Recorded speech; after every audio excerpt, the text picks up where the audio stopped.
country.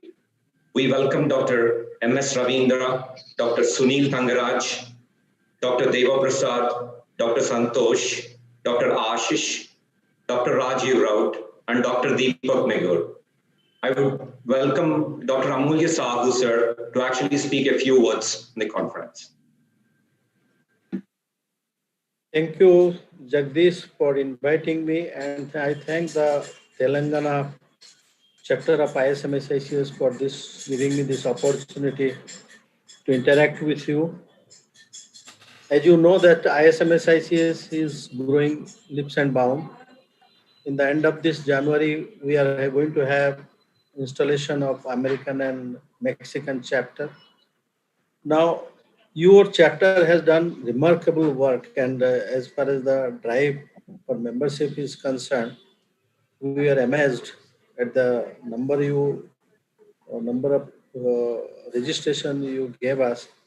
It has become an example for everybody else. So now I have seen Jagdish speaks less but performs more so much that the expectation is rising with every time he is doing something. So I'm giving you this Telangana chapter through Jagdish Reddy a responsibility to draft a kind of performance for every chapter, every month what they will do, every 3 months what they will do, every 6 months what they will do, so that we can keep them active and on their toe. And so you have a great responsibility so that this module will be followed in every state plus abroad also. So I'm giving this, I have confidence in this, your chapter, and particularly Jagdish Reddy. So I'm looking forward to your help in this. I'm sure you have invited the best of speakers and they will do justice to their topic, and they will enhance the prestige of SICS. Thank you so much. Thank you, sir. Thank you, Amulya Sahu, sir. It was really kind of you to give those words for us. We as a Telangana chapter collectively would try to fulfill what you said. And here I actually present to you Dr. Ravi Kumar Reddy, sir, who is the chairman of the Telangana ISMSC Society. Good morning. Am I audible? Yes. Yes, sir. Good morning, everybody. First of all, I wish you Happy New Year to each and everybody. I welcome the national body as well as my own state body for this conference. I congratulate my team for the good work they are doing. I welcome all the panelists, moderators, and the speakers. I welcome all the delegates and all my students. Please do join and enjoy the conference. Thank you. Thank you, Dr. Ravi Kumar Reddy, sir. I would like to Dr. Sharad Babu, sir, to actually have a few words. Yeah. Namaste. Dear all, now we are very happy to have this virtual conference, the first state level conference. And this is actually, we started with the basics, and then probably next year we'll be going into more details, and lot of plans are there with our young dynamic secretary, Jagdish, and Dr. Ravi Kumar Reddy, sir. We have a lot of plans in our Telangana society, and along with the help of our national leaders, we'll be a part of everything. Any changes happening at the national level and even international level also, we'll give our best to them, and see that our Telangana chapter is always on the forefront. Thank you very much. Thank you, Dr. Sharad, sir. For this session, Dr. Giridhar, sir, who's the HOD and he was a professor for many of the students, would be moderating the session. So I would like Dr. Sir to actually introduce Ravindra, sir. Hello. Good morning. Good morning. Good morning.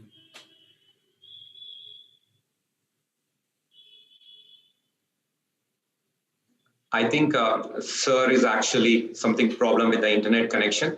I will actually go ahead and it would be my pleasure to actually invite Dr. Ravindra sir, who is the chairman and medical director of Karthik Netralaya. You all must be knowing he is very good of a person by heart.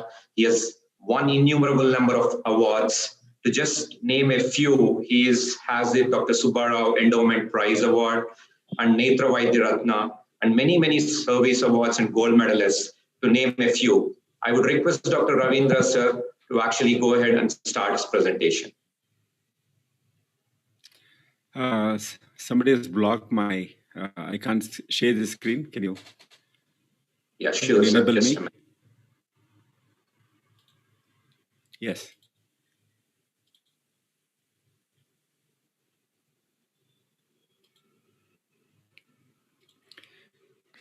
Yeah, I'll show you a couple of videos over which I'll discuss what exactly needs to be done while creating the tunnel.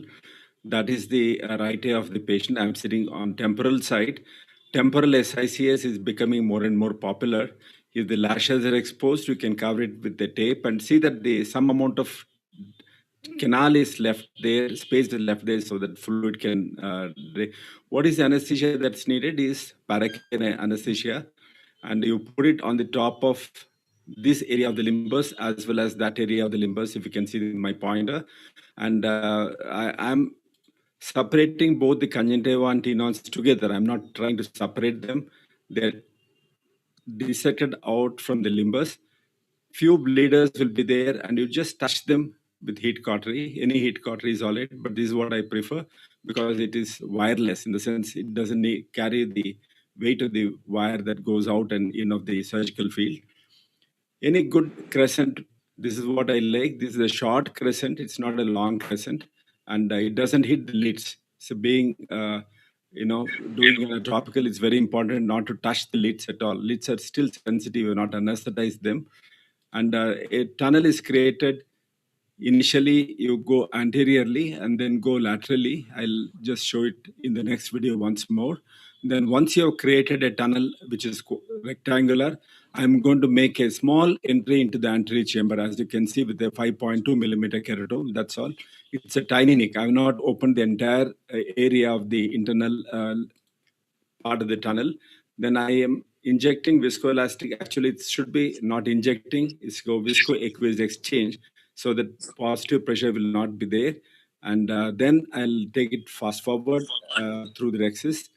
And next is opening up the entire inner width of the tunnel with the keratome through the same opening. And this is a 5.2. I needed a 6 millimeter opening here. And at the end of it, you can put any lens that you want.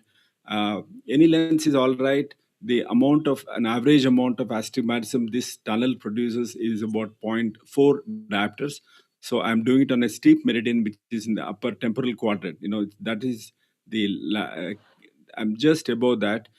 That means it's very important to have a toric marker in every case, even if you're not putting a toric lens, and mark the steep meridian and make the incision so that you can take an advantage of 0.5 diopters of astigmatism that it produces. So at the end of it, I'm closing the conjunctiva with this. What are the points that are of salient points is it's done under topical anesthesia. Intense topical anesthesia can be produced by putting a few, as you can see there. Yeah, that's the pledget of cotton that I'm keeping on the limbus. Pour paracaine on it. Keep it for about few seconds, 10 seconds. And that is the only area where I'm going to hold it. It should be avascular with a fixation forceps. Avoid these blood vessels so that it doesn't bleed and become unsightly. That is the area which I'll shift the cotton to that area, as you can see there. And that's the area. So both the areas are very deeply anesthetized, so the patient will not have any sensations. Even if you give retrobulbar or parabulbar or peribulbar anesthesia, conjunctiva is not anesthetized. You need to anesthetize by applying this. And this anesthesia lasts for 3-4 minutes. So if you're coming back onto the conjunctiva at the end of surgery, you'll have to re-anesthetize by putting few drops of paracaine. Currently, I'm not doing those sclerocorneal tunnels. If somebody tell me when my time finishes, I can stop at any time. This is the incision that I'm going to introduce to you. These are translimbal incisions. Incision can start at the anterior sclera, in the posterior part of the limbus, as I'm doing it here, and mid limbus. I will not take it anteriorly. And based upon it, you're going to get SIA. I can correct 1 diopter SIA now, and 3-4 diopters, 1.5 diopter SIA also can be corrected. This is a 2.8. I'm directly taking it. It's a 4 planar incision. First incision is vertical. I'll show it to you in the next case. You go vertically down like that. And the moment you reach the resistance of the sclera, go a little more and make it up there, parallel to the corneal stroma. And come up to that anterior end, then dip it down. Now I'm dipping it down, and again after dip down and enter the chamber, again make it parallel to the cornea. So it's a 4 planar tunnel, and now I'll take it fast forward through the rexis. That's a heavy pseudo exfoliation is there in that patient. And this is the second blade. This is made by a company. It's got a truncated tip, so it doesn't create its own tunnel. It's 5.2 millimeter precise. And ensure that the anterior end of the tunnel and posterior end of the tunnel are parallel to each other. You should not have a crescent-shaped or arrowhead type of anything. Then you complete the surgery and then put a lens there, and that's the end of it. We'll go to the other one. This is a case of coloboma. As you can see here, I'll take it from the front. What mishaps you can do. Now straight. Now entered the chamber much before I wanted. Much before I wanted. It's a pre-entry. So what I'm going to do is I'm coming back and going back to the stroma, into the stroma, and making another entry at the place where I want, because this patient had about 0.5 diopters of astigmatism. I wanted to correct it. This is a case of coloboma, and it's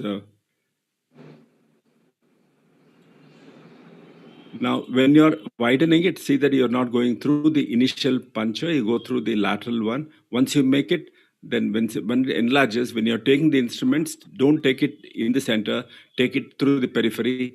In the center, there are 2 entries. There is a tiny entry here, there's another entry. So such mishaps can happen sometimes, and you can always circumvent them.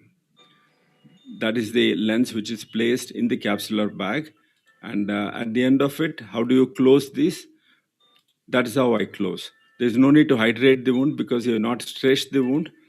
That's the end of surgery. I come out and I keep this in the tunnel and irrigate it till a certain amount of pressure inside the area. This is a right eye. Right eye was operated 2 days ago, and that is the entry you can see just 2 days ago. That is the entry that you see, and it's beautifully sealed. Cosmetically, it's very appealing. There are no hemorrhages, and that's the result. If I'm up with the time, kindly tell me. So this is another case. And actually, retroillumination gives an excellent view of the blade as it's going anterior. So now you can see the anterior entry is in that shape, arrowhead shape. This is a small arrowhead, but then this is not desirable. Actually, it should be straight inside. This happens when you are exerting too much force as you're penetrating the decimates, and with that force, it goes down towards the anterior capsule and dragging the incision backwards.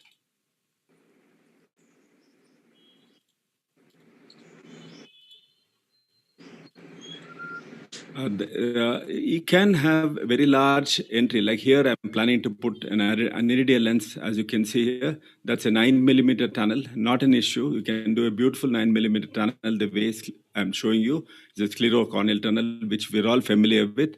And that is it. Now, the IOL is about 9 to 10 millimeter dia. And see that you're not going to stretch the tunnel. You can always take an 8 millimeter tunnel, stretch it and put it, but I always prefer a clean cut tunnel is better than a stretched tunnel. So I'm marking it and enlarging the internal wound beyond what it was. So that is the entry of lens. These are beautiful lenses.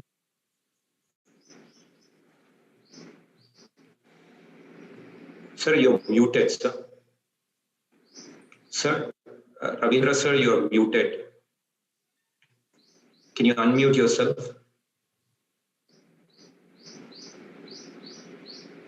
Okay. Okay. Yeah, that is a lens which is implanted in the posterior chamber.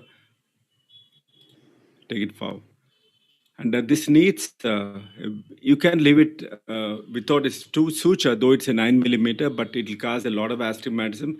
So you can control the astigmatism with intraoperative keratoscope. These are small devices that are available, and that you can control and tighten the wound, and then you can put a fibrin glue to seal it up. And you don't have to band-aid the eye, and the patients will have wonderful vision, glare-free vision with these lenses. Time is up, sir. Time is up. Fine. With that, I come to the conclusion. I'll stop sharing this. And I mean, the SICS gives an amazing control on what you're going to do intraoperatively. The tunnel creation has to be least traumatic, use the best of the instruments.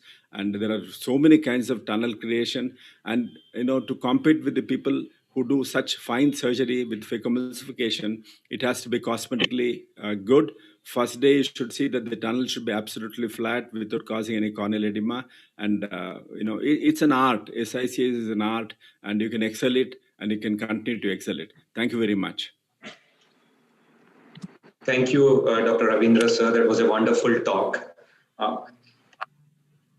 One of the user is actually, one of the person with the conference is asking actually how difficult it is when you're shifting from a superior tunnel to a temporal tunnels. Yeah. I think it's one of the easiest things. The block is in the mind and not actually in the surgery. The only thing you miss is when you're doing superiorly, you're resting your hands on the brow. Here, the brow is not there. Your hands are free floating. You can see that you have armrest on the chair, or you can rest on the cheek, and left hand can still rest on the brow or temples. And it's one of the easiest thing that you can shift over, and try to do it, especially in an eye which is quite prominent, or at least the other thing that you will miss out is suprarectal suture. You put a suprarectal suture and turn the eye down. And I would insist, go back and see your video. I should not look down. I should be looking at the microscope all the time.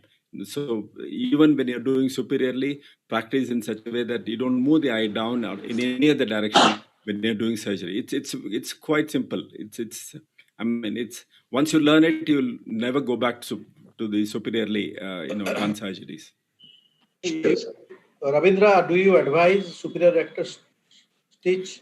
No. Superrectors we have stopped 8 to 10 years ago. There is no need. It has no role in cataract surgery. It's because we have been seeing and doing it, we are doing it. And our instruments are long instruments. And that's why you have to turn down. The eye has to be turned down to approach the superior limbus. That's the reason why superrector suture. It has no role in cataract surgery. I think everybody should stop using superrector sutures. That's right. And what kind of incision you will give temporarily? Straight or round? Always straight. It's always straight incision, sir. Yes. Always straight.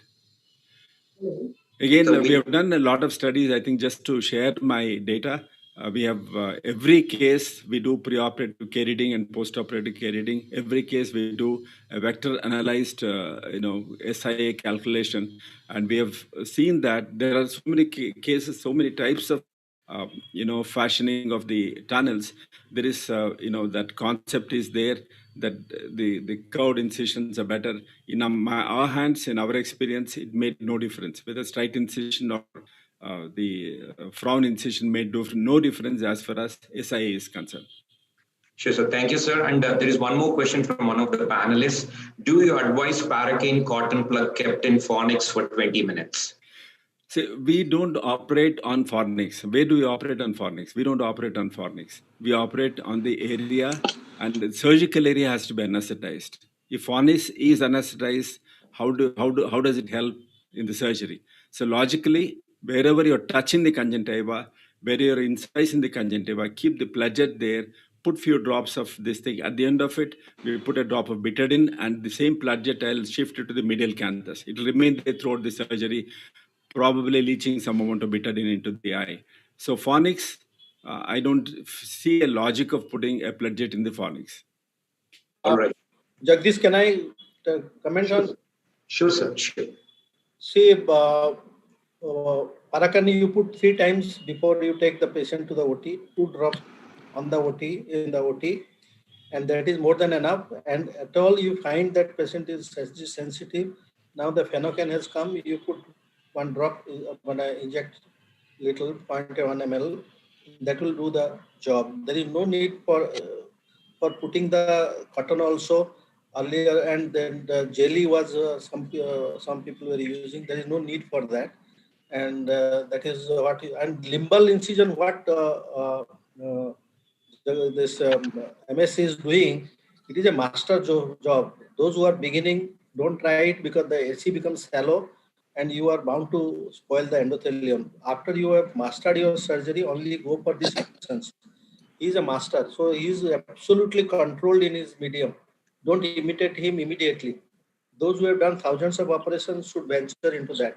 I have tried it, and I see it can be done, but it requires a lot of practice. Thank you. All right, sir. Thank you. Thank you for your valuable suggestions, Dr. Sahu, sir. And I would actually ask Dr. Badrinarayana, sir, to actually introduce our next speaker. Good morning, everybody. It's a privilege to introduce Dr. Sunil Tangaraj. He's a wonderful phaco surgeon. I've observed many of his videos.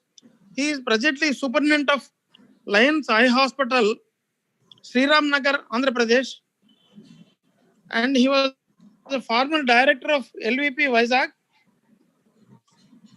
And I present Dr. Sunil Tangaraj. Sir.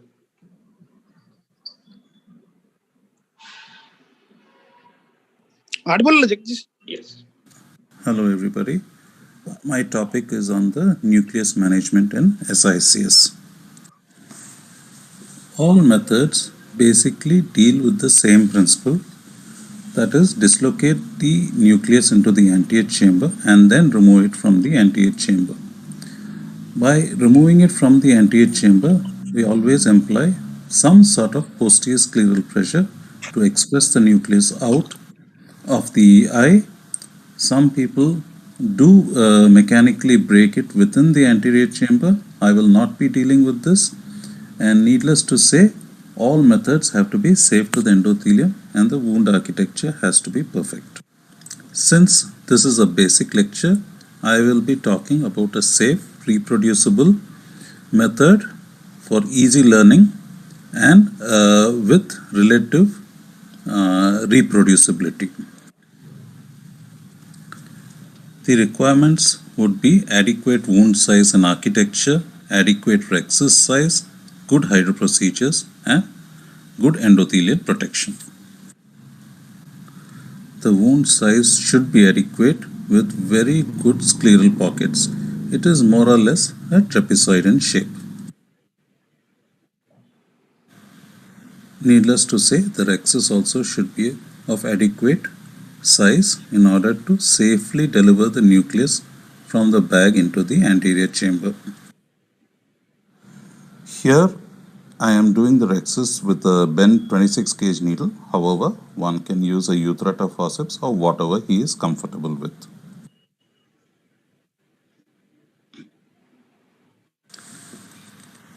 Hydrodissection should be perfect and should break all the capsular cortical attachments in order to have free mobility of the nucleus.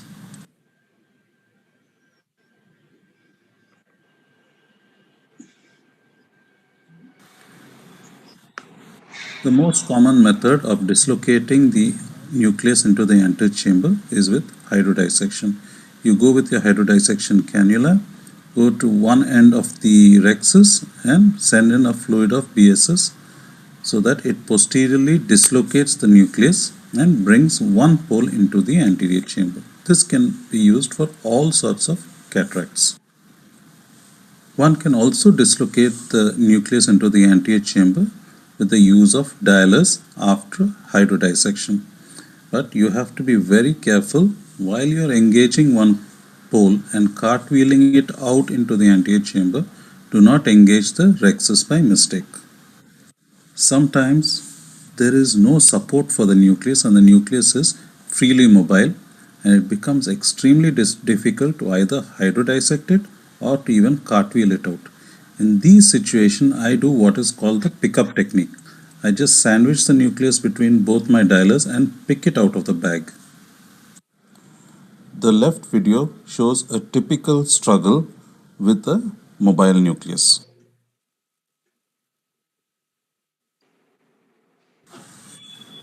Coming to removal of the nucleus from the anterior chamber, once it has been dislocated into the anterior chamber, there are several methods. I will, however, deal with only the common methods and the safe methods that I utilize.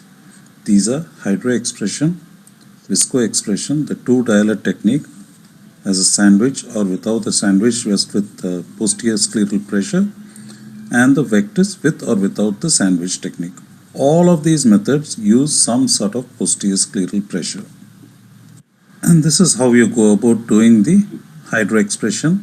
Once the nucleus is dislocated into the anterior chamber, you pressurize the anterior chamber with BSS itself, then come out and using the tip of your hydrodissection cannula, place some posterior scleral pressure and deliver out the nucleus from the anterior chamber. Basically, the next method, that is the viscoexpression, utilizes the same principles of hydroexpression, except that here I am using viscoelastic to achieve the same end.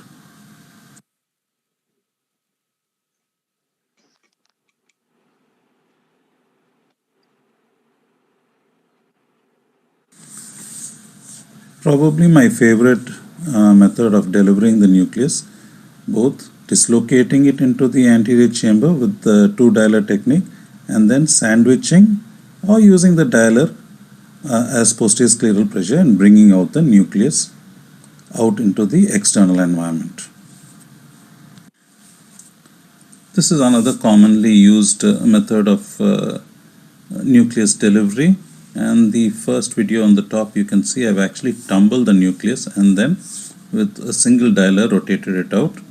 I then put visco all around the nucleus, the side, top, bottom, put in a vectis and deliver it by using posterior scleral pressure on the posterior lip of the sclera to bring out the nucleus.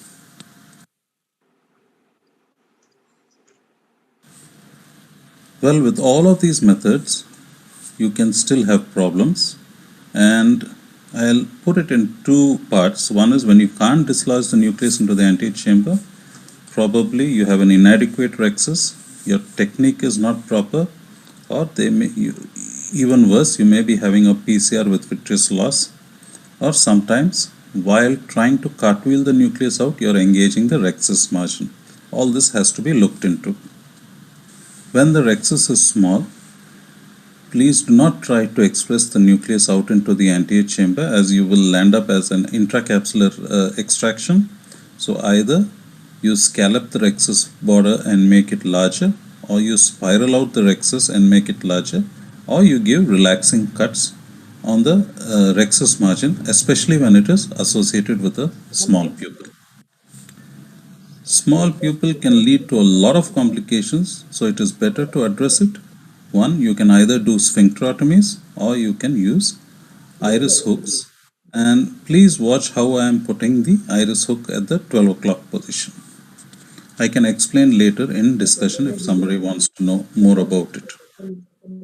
When you face difficulty in delivering the nucleus from the anterior chamber to the external environment, you probably have an inadequate wound, that is a small wound which will have to be enlarged, or your nucleus is getting engaged posterior to the posterior lip, in which case you have to dislodge it anteriorly either with a blunt instrument or with OVD, and then bring it and engage it into the wound and bring it out.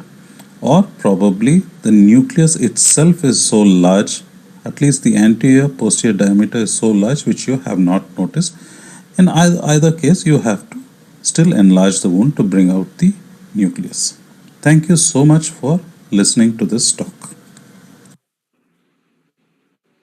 Sir, it was a wonderful talk and the videos were excellent. I really like your favorite technique of removing it, going inside, wheeling it out, and with the same instruments actually getting it out. Amazing techniques. Huh? I would like to actually ask Dr. Giridhar sir to actually have some comments on it. Good morning, everybody. Dr. Sunil sir, when you tumbled it, did you? It seemed a little, iffy, and people who are not used to it may find it a bit difficult. So, did you find any time that it causes damage to the zonules or posterior capsule or to the endothelium? That is a one-off case. I just happened to put it there. I don't normally tumble the nucleus. I never do that. That is just a one-off case.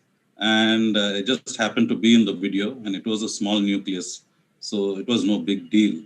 Yeah, don't tumble. We don't tumble in phaco, we don't tumble in SICs. There's no question about that.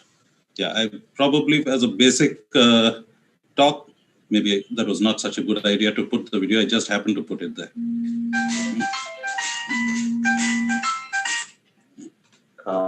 I would request Dr. Srinivas Prasad, who is also one of our panelists, to actually comment on this. Good morning, everybody. Am I audible? Yes, sir. Yeah.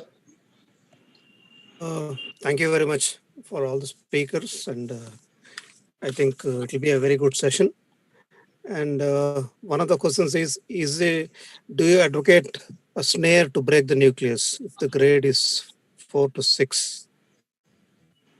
I am a very recent user of the snare. In fact, my experience is 2 cases. I think Dr. MS does it more often. And believe me, just those 2 cases that I have done, I would say it's a very good technique. At the same time, I would caution, it's not just that you pick it up. You have to have a lot of experience behind to handle, because when you go in the AC shallows and to manipulate the snare, it takes a little, but having said that, it's not impossible. And I have never seen anything cut the nucleus so cleanly. The edges are really well cut with the snare. Even with the phaco, with the sharpest of sharpest choppers, you cannot do that. And the snare is a good technique. But caution, as with any surgery, as with any new technique, as Dr. Amulya also pointed out with Dr. MS's technique about the limbal incision, looks very easy in his hands. You got to have experience. And with that caution, yes, go ahead with the snare. Jagdish, can I have a point here? Please, sir. Please, sir. The floating nucleus, what Rangraj showed it in his hand, it looks so easy.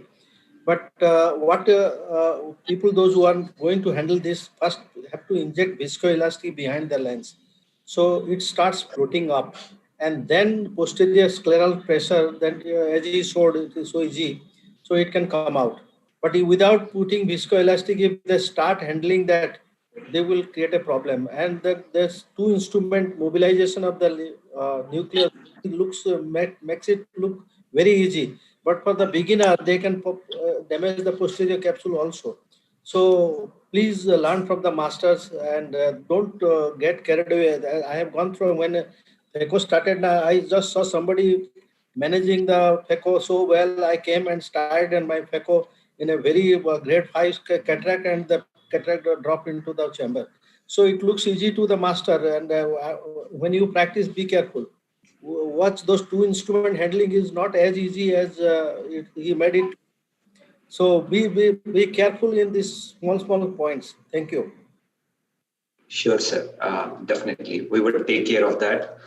And then I would like to actually introduce speaker Dr. Deva Prasad, who is a senior consultant and cataract and refractive surgeon at the Modi Eye Hospital, Bangalore. He completed his DNB from LV Prasad Eye Institute. Welcome, sir. Thanks a lot. Good morning to one and all. At the outset, I would like to congratulate the Telangana chapter of ISMSIS for this excellent opportunity given to me. I would like to present on the cortical challenges. I'll share my screen right now. Sure, sir. Go ahead.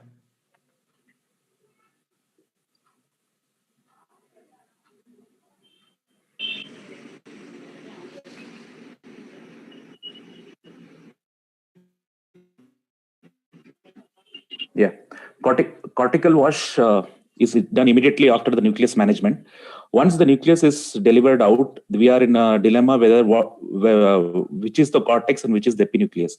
So the cortical management initially involves differentiation and identification of the epinucleus, cortical matter, and your anterior capsule. So once the nucleus is delivered, the epinucleus is just hydroprolapse. Here I'll show you a series of videos where the cortical is managed. So you go inside and hold the anterior part of the cortex. It is like the head of the snake. You're not supposed to hold the posterior part of the cortex, which is the tail, which will end up in either inadvertently damaging the posterior capsule. So you hold the anterior cortex, pull the anterior cortex towards the center, and then aspirate it. And once we are doing it, you should always see to that the anterior chamber never collapses. You should always have a deep anterior chamber. Once the anterior chamber is very deep, the corneal endothelium is protected. You can see here, when the anterior chamber is about to collapse, I come out, fill the AC with BSS, and then remove the cortex. This is a hard cataract wherein the nucleus has just been delivered. What you do is you go inside, do a good hydroprolapse of the epinucleus, because the epinucleus is very fluffy, and you should always remove it and not aspirate it. Once that is removed, the next step is your cortical wash, where you just hold the anterior part of the cortex. You can go from the side port and remove all around 6 to 8 clock hours of cortical matter, as keeping in mind that the AC should not collapse. You can either refill the AC with viscoelastic, but viscoelastic gives you a sticky nature, and it always becomes difficult for you to remove the cortex along with visco. So we make use of the side port, go inside and remove whatever the cortex you can see. And the care should be taken that the posterior part of the capsule is intact. Even for white cataracts, the cortex is very liquidy in consistency. So what you can do is you can just do hydro wash of the epinuclear matter, so that all the epinuclear matter comes out in one go, and then the cortex is managed. The main difference between cortex and epinucleus is fluffy, whereas the cortex you need to aspirate it in one go. So here I'm just hydroprolapsing the epinuclear matter, which is little fluffy. And the rest of the steps is, because the cortex is very minimal actually in white cataracts or intumescent cataracts, you just have to just go and remove it one by one.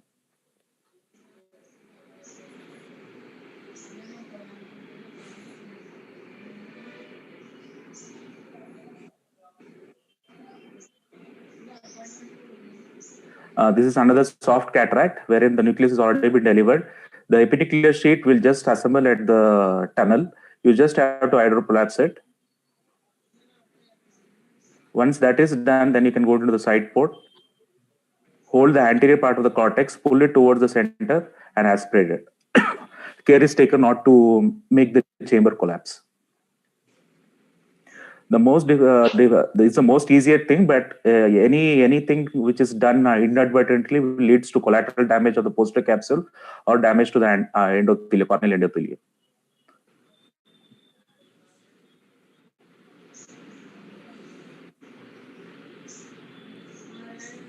And one thing is the cortical matter can disturb your visualization of the fibers. So you need to hydrate. You need to give cortical wash, so that the view is clear and you are able to differentiate between the anterior and posterior part of the cortex.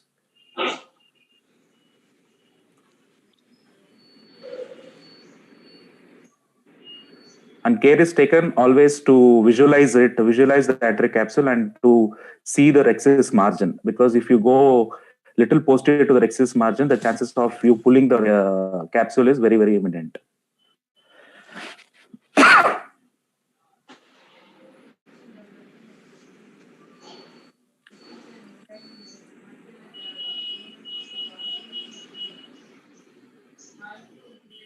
The side port helps a lot in doing the cortical wash easily, because it helps to cleanly form the AC, go inside, and then differentiate between the anterior and posterior cortex.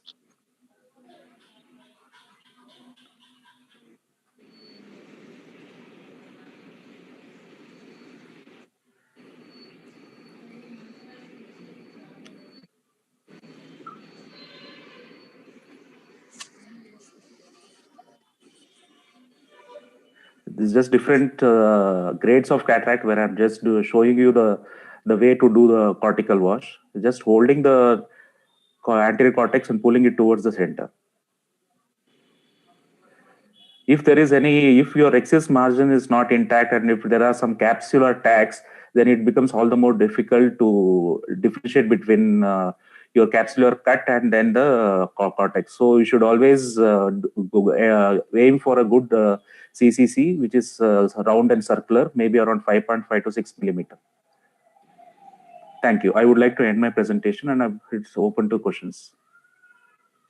Thank you, sir. That was a wonderful presentation again. Just have a question from a beginner's perspective. What do you suggest for a beginner to start from? Which clock hour should they start, or which? That's the first question. And do they have to pull the cortical matter through a particular angle or so on? Do you have any specific ways as a beginner could deal when he's starting his cortical wash? Yeah, if you're using a side port, it's always good to go to the opposite quadrant first. Remove it at least 6 clock hours wherever the opposite quadrant is visible. And then whichever the subincisional cortex can be removed from the main wound. But opposite quadrant is the first one you should attempt. And always pull the cortical matter upwards so that you don't go posteriorly. You pull it towards the center, visualize the cortical matter, and then aspirate it. Okay, sir. And shall I add, Jagdish, shall I add one thing? Please, sir, please. Jagdish, Dr. Devi Prasad, excellent presentation. Yeah. So about the cortex aspiration, I want to just add one thing.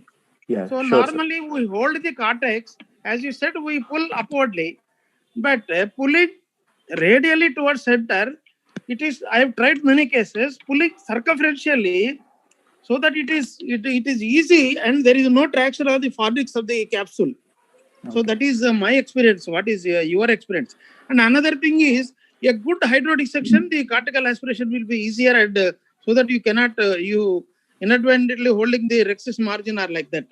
I think good hydrodissection and pulling the cortical matter circumferentially after holding it and pulling slightly upwards, a circumferential pull before aspirating will be a good thing I have done in many cases. Yeah. It's rightly said, sir.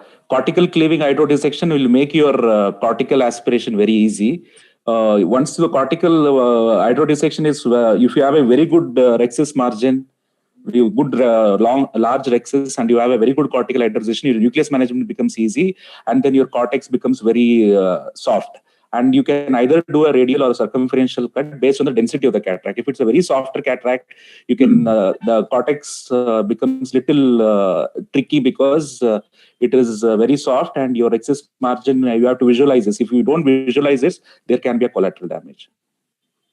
Jagdish, can I give a comment? Yeah, please, sir, go ahead. Yeah.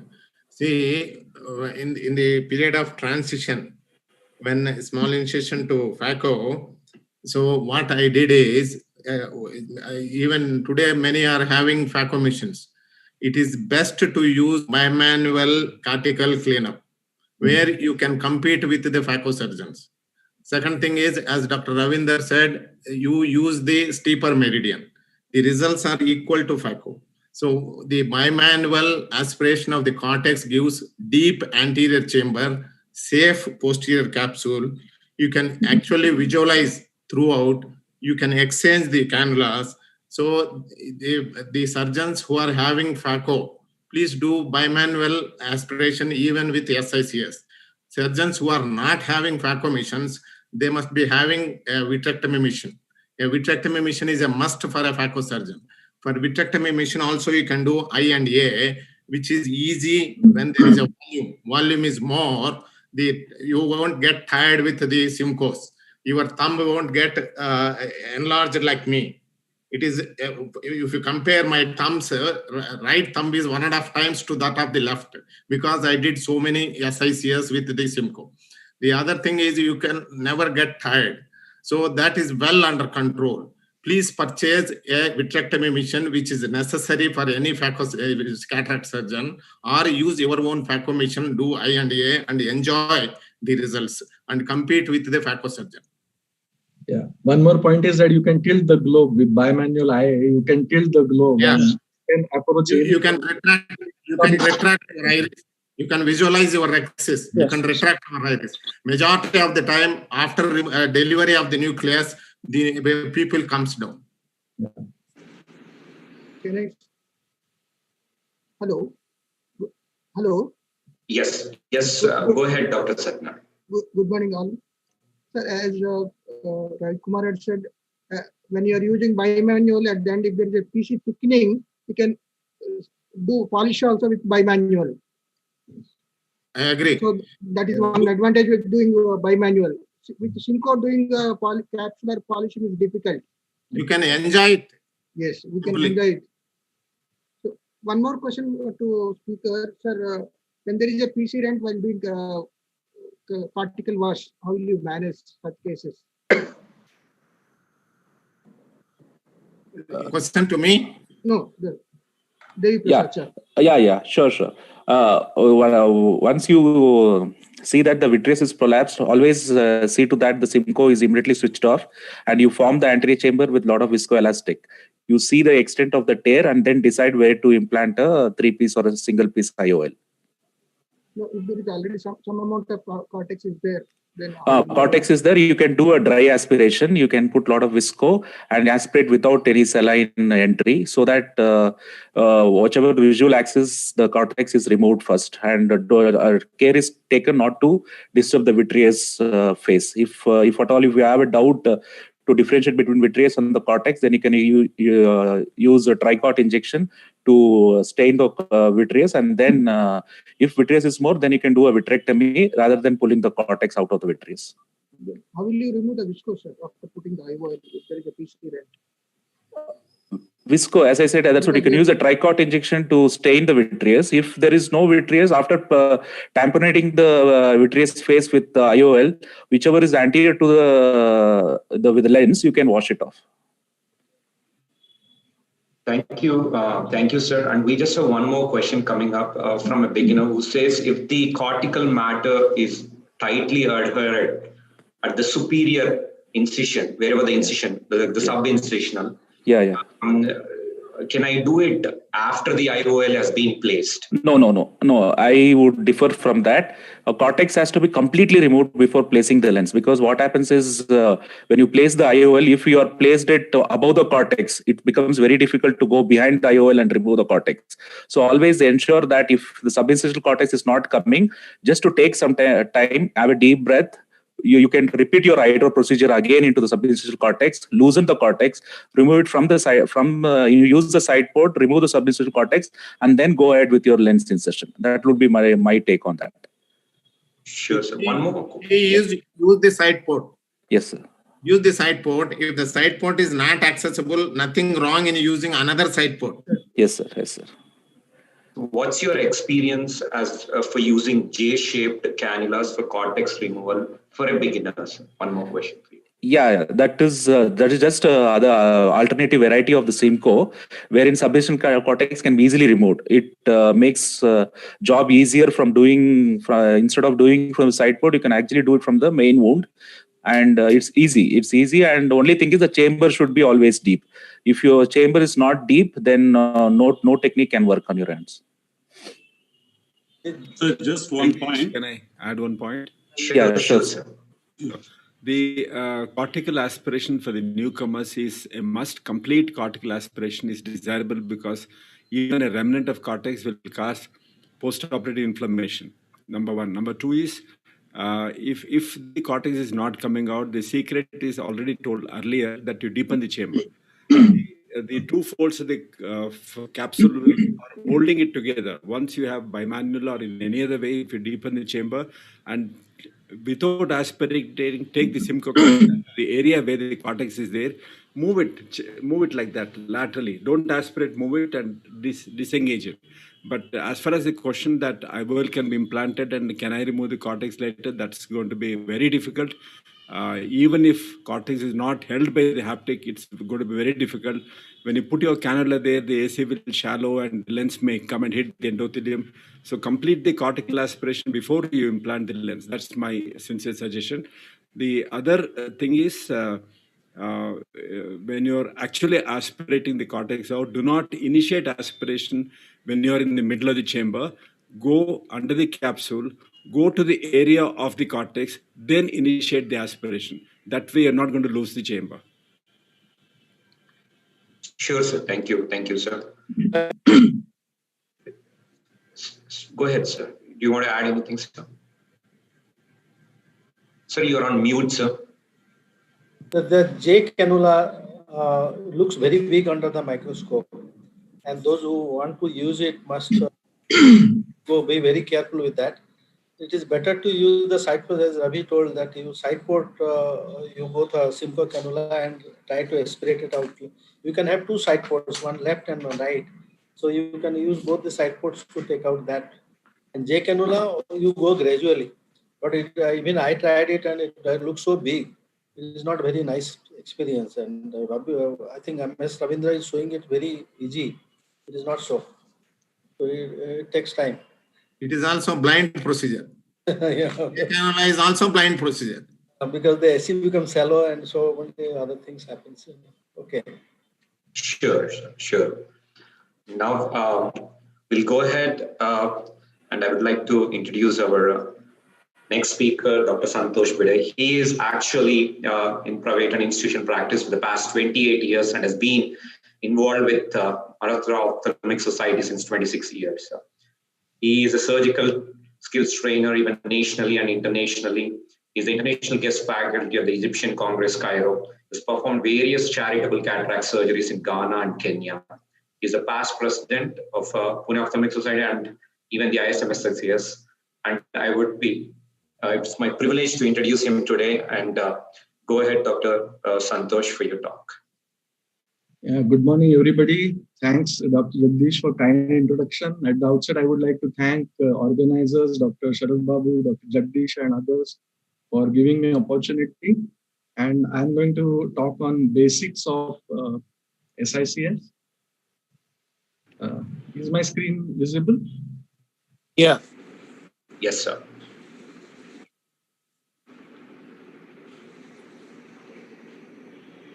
Just a minute.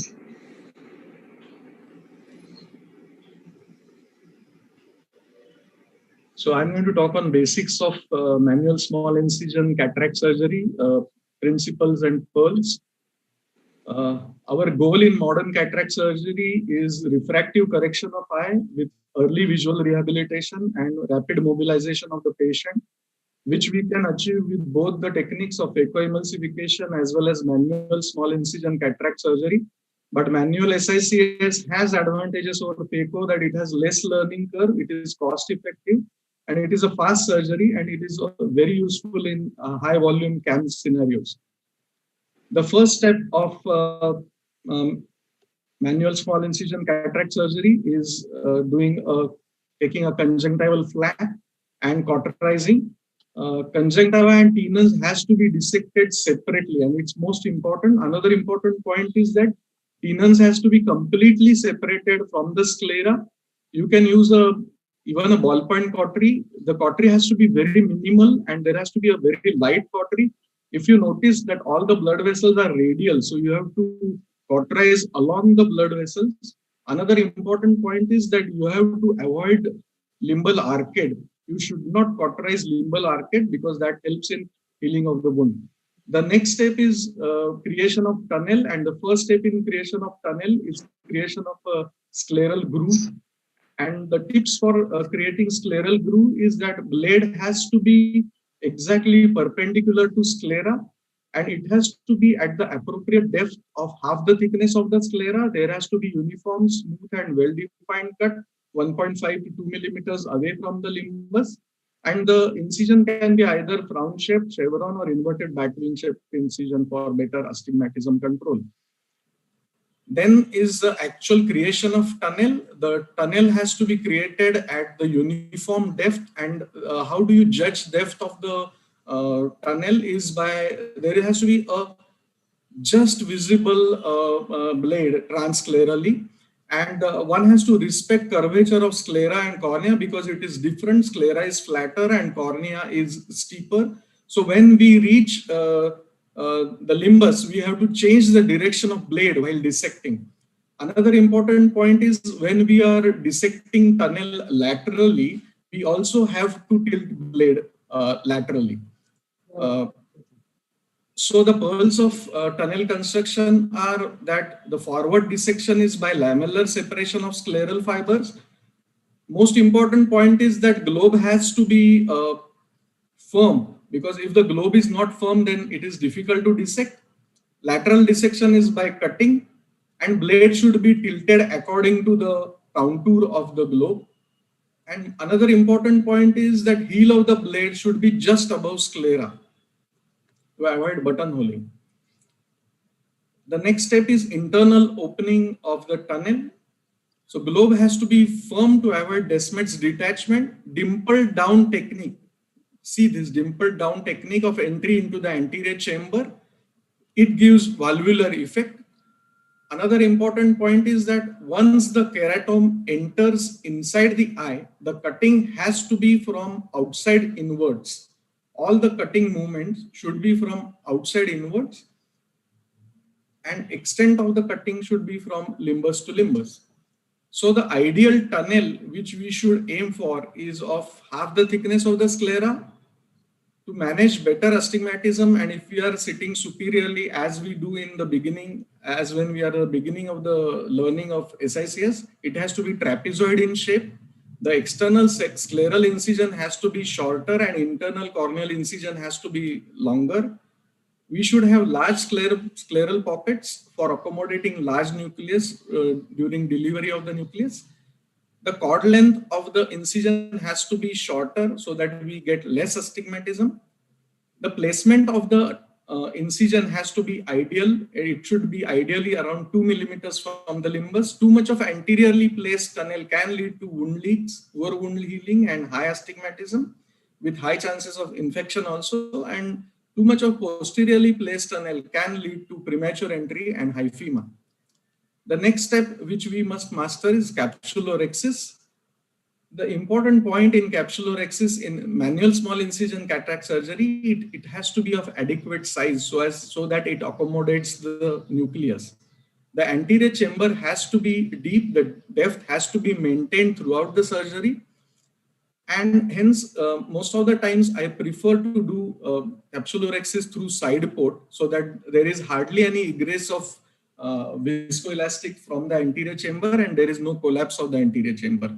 Sometimes you will find that the capsule is fibrosed, and in such cases, you may have to use scissors or forceps along with cystitome for performing capsulorhexis. In intumescent cataracts, you have to keep on aspirating intralenticular fluid as it egresses out of the capsular bag. There are two forces which we use. One is the shearing force and another is a tearing technique. Again, if there is a visibility less, then we have to remove the fluid from the anterior chamber, refill the anterior chamber with viscoelastic so that the anterior capsule becomes flat. Some of the visco, we can put it on the cornea for better visibility, and then we can complete capsulorhexis. Next step is a hydrodissection. The most important point is you have to remove viscoelastic from the anterior chamber before doing the procedure. It has to be done through the main port. It should be gently done, and 2 cc syringes are preferred over 5 cc syringe, and it has to be done in multiple quadrants.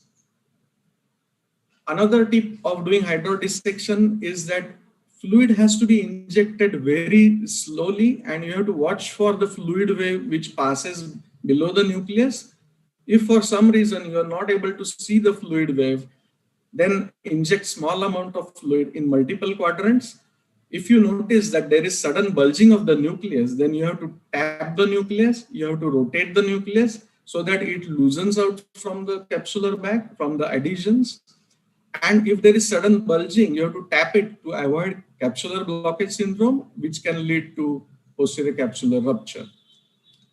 There are certain special situations in which you have to be very careful while doing hydrodissection, and these are in pseudoexfoliative cataracts, in traumatic cataracts, in cases of high myopes, in vitrectomized eyes, in posterior lenticulars, lenticonus, complicated cataracts. In hard brunescent cataract, there is hardly any space between the capsule and the nucleus, so you have to be very gentle in doing hydrodissection.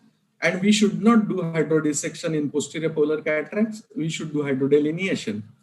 The next step is delivery of the nucleus, and step 1 of the nucleus delivery is you have to remove nucleus from the capsular bag into the anterior chamber. This topic is excellently dealt in previous lectures. You have to just rotate it, the nucleus out of the capsular bag into the anterior chamber. You can even use your cannula just to rotate this nucleus into the anterior chamber. The second step of nucleus delivery is delivering nucleus out of the anterior chamber. This is a visco expression. The tunnel is trapezoid shaped and is of adequate size. We do give some posterior scleral pressure, and with the help of cystitome, I usually hook the nucleus and try to pull it out. So it is very gentle on the endothelium as well. There are certain special situations in which one has to be very careful while delivering the nucleus. If there is a small rigid pupil, then we should use pupillary expansion devices or even multiple small sphincterotomies, and pupillary stretching can be utilized. In non-rigid pupil, bimanual stretching with iris repositor and Sinski's hook will help us. The delivery of large nucleus is tricky. In this, the most important point is size of the capsular axis. It has to be of appropriate size. If it is smaller, then you have to give either a relaxing incision on the capsule, because otherwise it's very tough to remove the nucleus from the bag into the anterior chamber. You have to use adequate visco, and tunnel has to be of proper size. There are certain indications in which we have to suture tunnel. We should not feel, or our ego should not come that I will not suture the wound. If you have done premature entry, if there is buttonholing of the tunnel, if there is a leaking wound, if there is a posterior capsular rupture with vitreous disturbance, we have to suture. In high myopes also, because of less scleral rigidity, and if we have done combined surgery, if you have done pediatric cataract where there is a thin sclera and low scleral rigidity, we have to suture. If we have to manage post-operative astigmatism, we can manage astigmatism by taking a suture, and we will get less astigmatism post-operatively in spite of having a larger incision. So to summarize, the tips for successful outcome in manual spontaneous cataract surgery, they begin from thorough pre-operative examination of the patient, dissection at proper plane. We have to respect anatomy, minimal handling of the tissues. All steps should be performed under proper visualization. If you are not able to visualize any structure, don't try to do anything without visualization. One can use liberal viscoelastic devices and suturing of the wound if architecture is not proper. I would like to thank once again the organizers, and I would like to congratulate them for this wonderful webinar, and Happy New Year to everybody. Thank you. Thank you, sir. That was a wonderful talk. I would ask Dr. Giridhar sir and Dr. Satyanarayana sir if they have to comment anything on it. Excellent for the overall coverage. Dr. Giridhar sir. Sir, I can't hear you. No. It was excellent talk, sir. We have covered almost all steps of SACS. Dr. Satyanarayana sir, your audio is not visible. I cannot hear your audio. I'm sorry, and your picture quality is also very low. So can you type in the question? In the meantime, I would ask Dr. Giridhar sir to actually go ahead and ask the question. Yeah, it's Dr. Santosh, excellent thing, and you're stuck to the basics as the theme of this conference.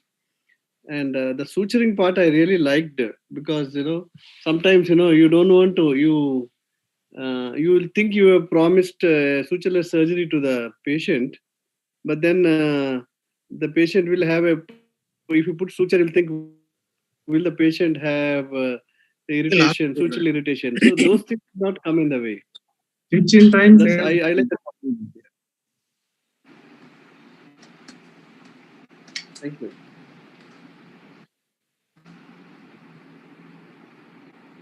All right. We'll have more questions coming up. We're short of time. We'll have more questions coming up towards the end. Definitely, sir, stay tuned, Dr. Santosh, sir. We'll have more questions coming up.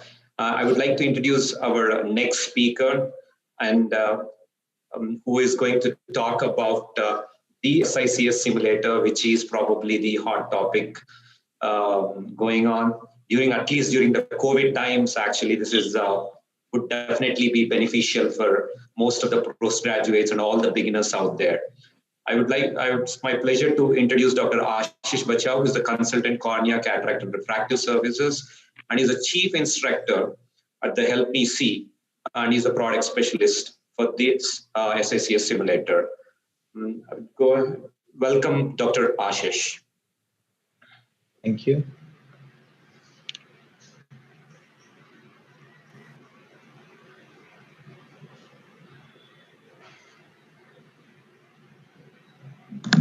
Good morning, everybody. I'm Dr. Ashish Bachau, consultant cornea, cataract, and refractive surgeon from Mumbai, and also consultant with Help Me See Inc.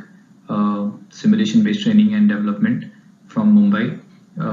At the outset, I'd like to thank Dr. Jagdish Pandi and the Telangana State Chapter of ISMSICS for giving us this opportunity to present at this big conference, which is virtual live right now. Talking about financial disclosures, I am a consultant with Help Me See, and I help in development of the simulator, simulation-based development, and I'm the chief instructor. The impact of COVID-19 on surgical training is huge, as we all know, because of which residents are getting less training opportunities. There are less patients walking in from the free section, so the training opportunities are less.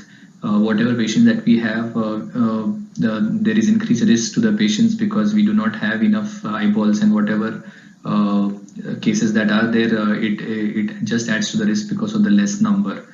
This in turn leads to a less confident surgeon as they pass out, especially the residents and fellows, eventually increasing the cataract surgical backlog that is present there. So the impact of COVID-19, especially on cataract surgery, microsurgical training, is going to be huge, and this is the simulation and simulation-based training will come into picture. So simulators have helped people evolve, improve their surgical skills, so that the time that they spend in live surgery, the training is faster, they make less complications. So we'd like to see, can Help Me See simulator and simulation-based training bridge this training gap right now in the situation that we are because of COVID-19?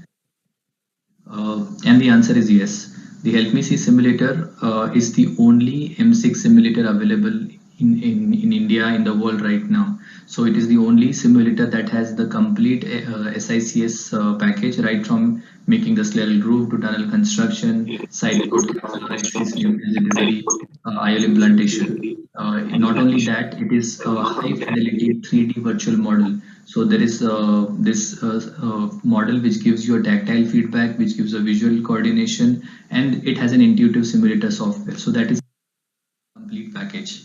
The simulator looks like a normal OR setting. It has a microscope end, and it has a head end which can select the right and left eye sockets, and there are two haptics.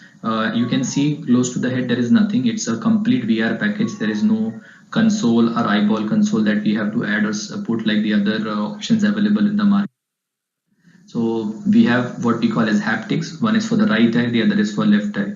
The right eye haptic also has a syringe at the distal end to select an instrument which will be used like a syringe, say for example a visco cannula or a hydrodissection cannula.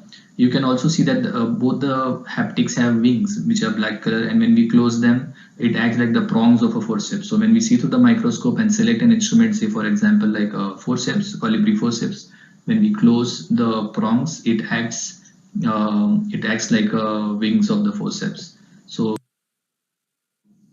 that's how it works. In addition to that, there is a side screen which is like a touch screen which allows you to select what you want to learn and train that day. So you can select a capsular access model. You can select what instrument you can want in the left hand. Say for example, capsular access, you have a forceps in your left and a cystitome on the right hand.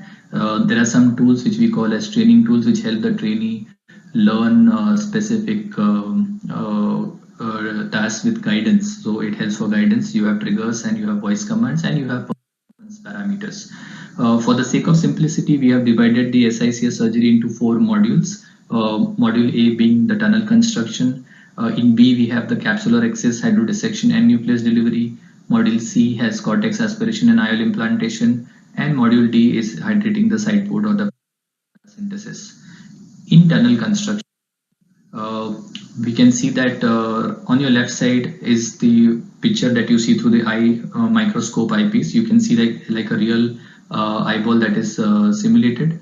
You have selected the forceps. On the right is the hand movement and the hand position camera. So you can see that the surgeon is making a groove. Once the groove is made, right to left, left to right, it supports both. You can see there is an IOP indicator which says if you are pressing the eyeball too much, it will cause rise in IOP.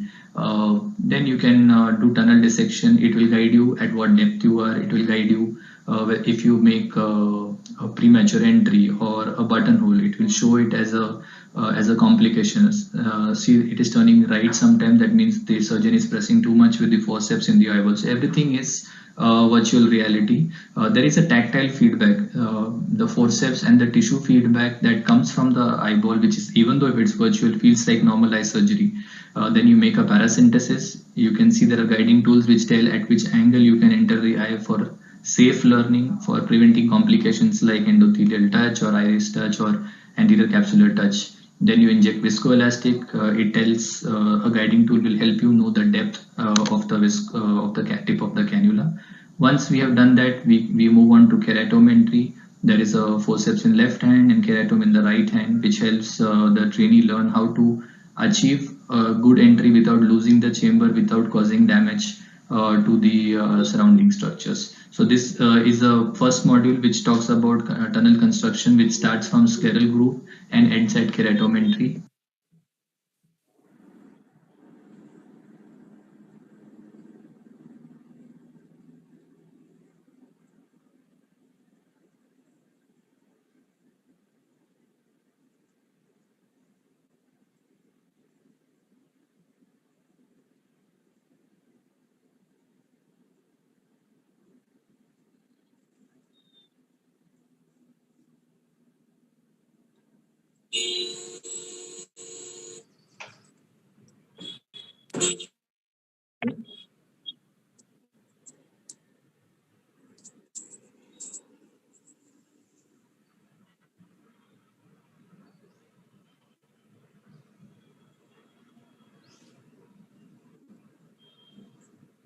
Dr. Jagdish, we have to move to the next slide. Yes. Then we move capsular access, which has a starting point of a well-stained capsule with tryphen blue. We select the cystitome, and then we go about doing the capsular access like we do it in live surgery, real life surgery. We start making a flap initially, and then once the flap is made, we guide the rhexis along the pupillary margin, much like we do in normal surgery. It also runs out, so you can control the direction. If it is going out, we need to pull it in. If it is going in, and if it is becoming a smaller rhexis, we can take it out. So once the rhexis is complete, it looks much like real life surgery, and then you complete the rhexis. After doing the rhexis, we move on to after doing the rhexis.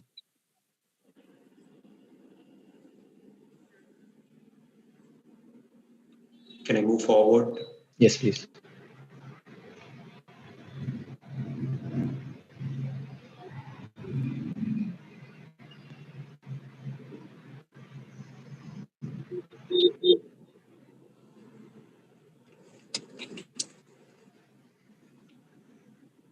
To the next slide, please.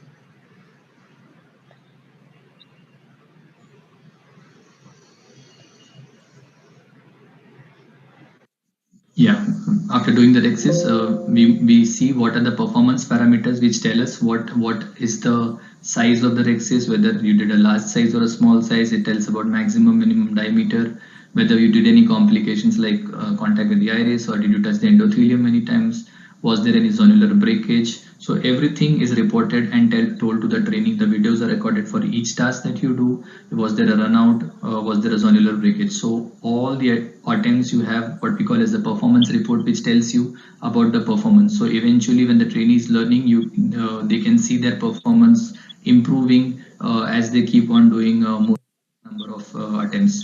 After access and we go to hydrodissection, where you insert fluid with a hydrocannula. You insert the hydrocannula through the tunnel and you go just underneath the anterior capsular margin. You will see a fluid wave passing and coming out of the pole of one part of the nucleus. So that once the nucleus pole is up,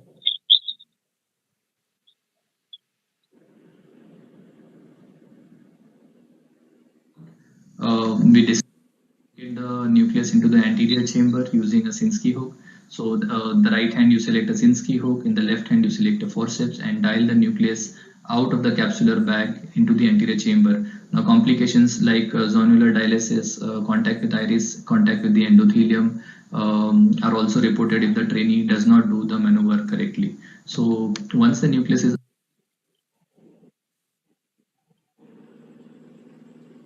out of the capsular bag, we want to deliver it out into the from the anterior chamber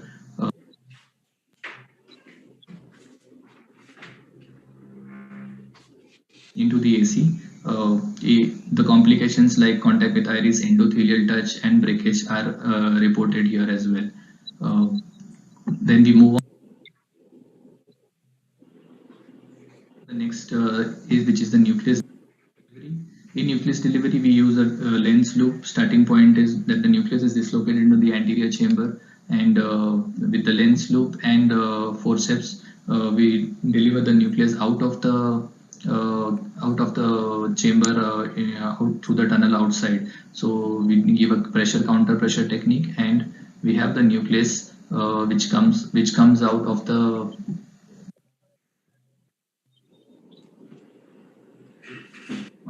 chamber. After which cortex removal. The cortex removal is through the Simcoe cannula. We select a Simcoe cannula. There are guiding tools like the red dot showing the tip of the Simcoe cannula where it lies exactly. So remove cortex quadrant by quadrant and then have a nice capsular bag well formed with viscoelastic. So cortex aspiration is exactly like it is in real life surgery. It shows much how much cortex is left in the performance data. If we leave some cortex behind, if we aspirate the capsule inadvertently, it will show that. If you catch the PC, it will show that you have made a PCR and things like that. So that's about cortex aspiration, and the last piece of it is IOL insertion and dialing, which is also similar to what we do in real life. You insert the IOL leading haptic first, and the trailing haptic is placed inside the anterior chamber. You have a guiding tool here as well, which tells where is the tip of your leading haptic. Once the IOL is inserted inside the capsular bag, we use a Sinski hook to dial the trailing haptic from the anterior chamber into the capsular bag, so that we have a nicely placed in the bag IOL once it forms and the chamber is formed. So the last step, resonance.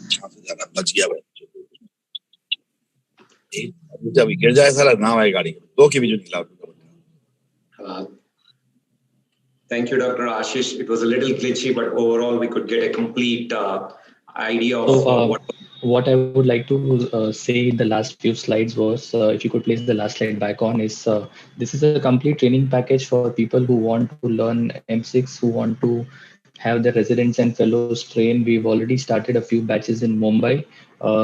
Thanks to our partnership with ISM6, we are already in the fourth batch. this is for everyone, people who want to augment their skills in M6 right now. It's a pilot project. It's running successfully right now, and I encourage everyone, residents, fellows, seniors who want to enhance their skills to enroll in this course. This is first time in India and in the world that there is an M6 simulator which helps you augment your skills. I thank you very much for your participation and listening to my talk. Thanks. Yeah, can I ask a question on this? Yes, please. So this is a residency program, right? Postgraduates have to come there, and how long is it? It's for 6 days, Dr. Giridhar, from Monday to Saturday. 6 days. Okay. Would we provide accommodation, and what is the total cost, Yes. including? Presently, we are not charging because it's a pilot project. It will be charged soon. But right now, it being a pilot project, we are getting students from across India. Thanks to ISM6 partnership, we have students who came all over from Haryana with Dr. Manisha Rathi, and now we have last week we had students from MNJ Institute Ahmedabad. So it's currently a pilot project, and it is helping students when they go back and do their life surgeries. They end up doing less complications, and the learning curve is shortened. Should you should you market this this simulator to all the medical colleges? That should be the long-term. We are already doing that, sir. It's already in the pipeline. Our marketing team is looking into that. And through ISM6, the reach is wider. We are getting a lot of participants right from India and abroad. So yes, we are into that. See, we just have come to an agreement with HMS to go ahead in the training program, but this pilot project is only 4 batches. Now in the last batch, I think Jagdish will be there with few students. So after that, we will decide the charges, and we will decide where to put the simulator. That will be a detailed planning will be there.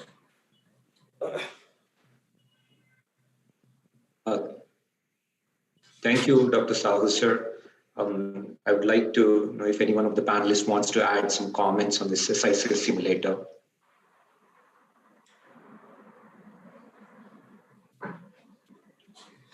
It must be the must in any PG training anywhere in the country. Before giving live surgery, one has to perform under simulator, and that scoring system which you have introduced is really nice, Ashish. I have seen you are Yes, doing this is a score that we give so that at the end of each attempt, the performance is rated as satisfactory and unsatisfactory. So some of them are easier, some of them are tougher, but the trainees want to get all attempts satisfactory. So we're very happy with that. One point I would like to add, like for cortical aspiration, you are doing only through main port. So there has to be side port cortical aspiration. Yes, that will come up in the next version. Yes. For even capsular exercise through introduction through side port also, if you can do. Yes, and we are also introducing the Utrata forceps very soon. But you can use McPherson also. Yes. So there can be alternative ways of using.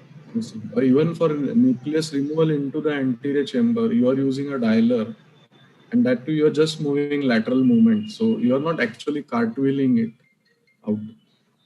So maybe of course the fantastic. I have already seen it and done it on it. Thank you, sir. Thank you for your comments. And now I would like to introduce our next speaker, Dr. Rajiv Raut, who actually is called the, I don't know if I can tell it on the platform, but he's actually called the Ambani of cataract surgeries. And here he is at the SSR Surgical Center in core ophthalmology clinics. He has multiple patents and publications, and he has done various live surgeries at various ophthalmic conferences. I would go ahead and share his talk right now.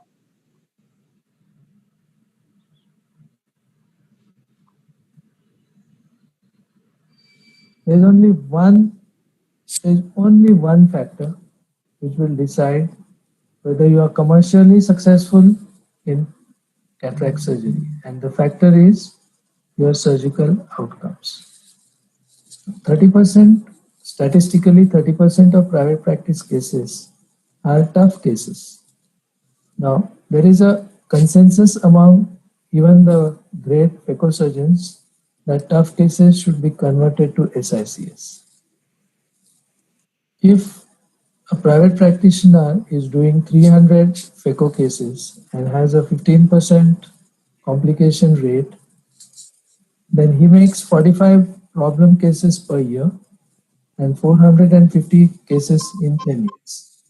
Now these poor results go on increasing as his private practice duration goes on increasing, and then he has to pay compound interest for this negative publicity. If this is true, then SICS surgeons, which are supposed to be safe surgeons, should all be driving Ferraris, but they are not. Is Einstein wrong? No. SICS has two major problems. One is induced astigmatism, and two is capsule contraction, because less turbulence, low pressure, less washing out of LE cells, and therefore sometimes a chronically inflamed eye, especially after withdrawing steroids. Now, if you calculate statistically, 50% of SICS outcomes are not perfect by modern standards. And therefore, in 10 years, SICS surgeon has 1,500 unsatisfied patients. Now, how to solve these two problems? Because if these two problems of induced astigmatism and capsule contraction are solved, then SICS would score above FECO in every possible way. First is the astigmatism.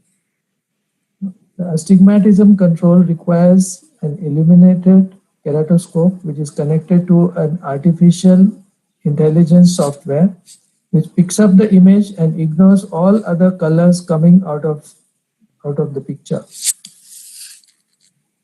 We'll see a video demonstration of how this software works and gives absolutely no vertically induced astigmatism, even if the incision is fixed vertical 6 millimeters at 12 o'clock.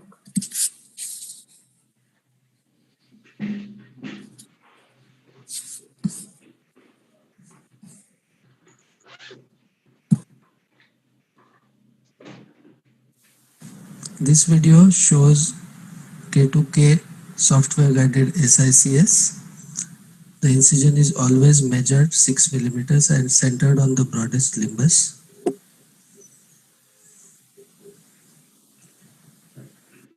The distance from conjunctival incision on the cornea is also always measured to be 1.5 millimeters in the center.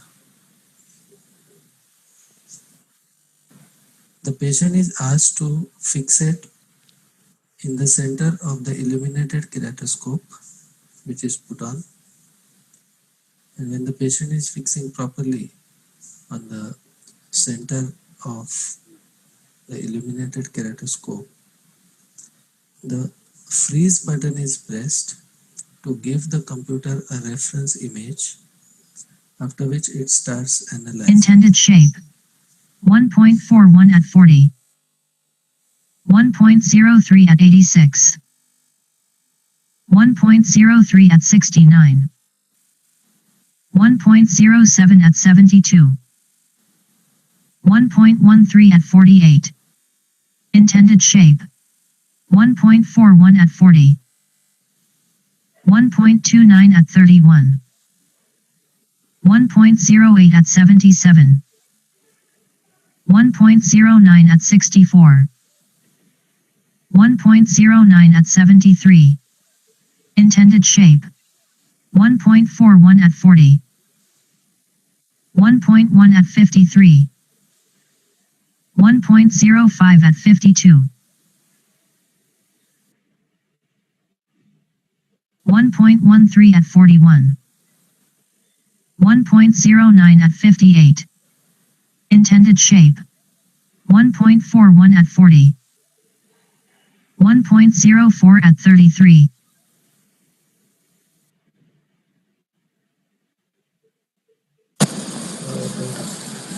See here, the software is measuring what is the existing shape in the cornea, and the algorithm has already calculated how the corneal shape should be so that the vertical meridian is totally relaxed.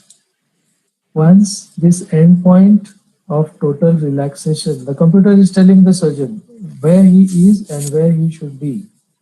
Once the surgeon attains that corneal shape, by filling visco asymmetrically in the anterior chamber, by tilting the knife blade, and by giving posterior pressure. And when the end point is reached and the computer informs the surgeon that the end point has been reached, then the surgeon takes the incision. 1.14 at 73.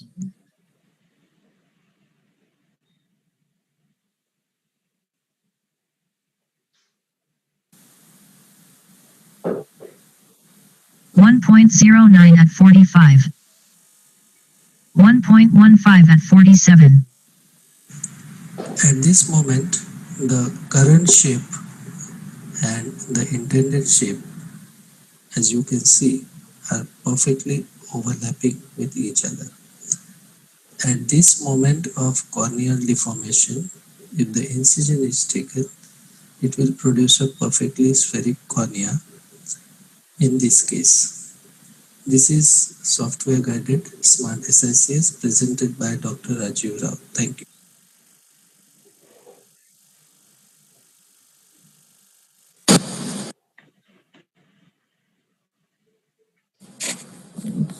The next step is removal of the LE cells to prevent capsule contraction.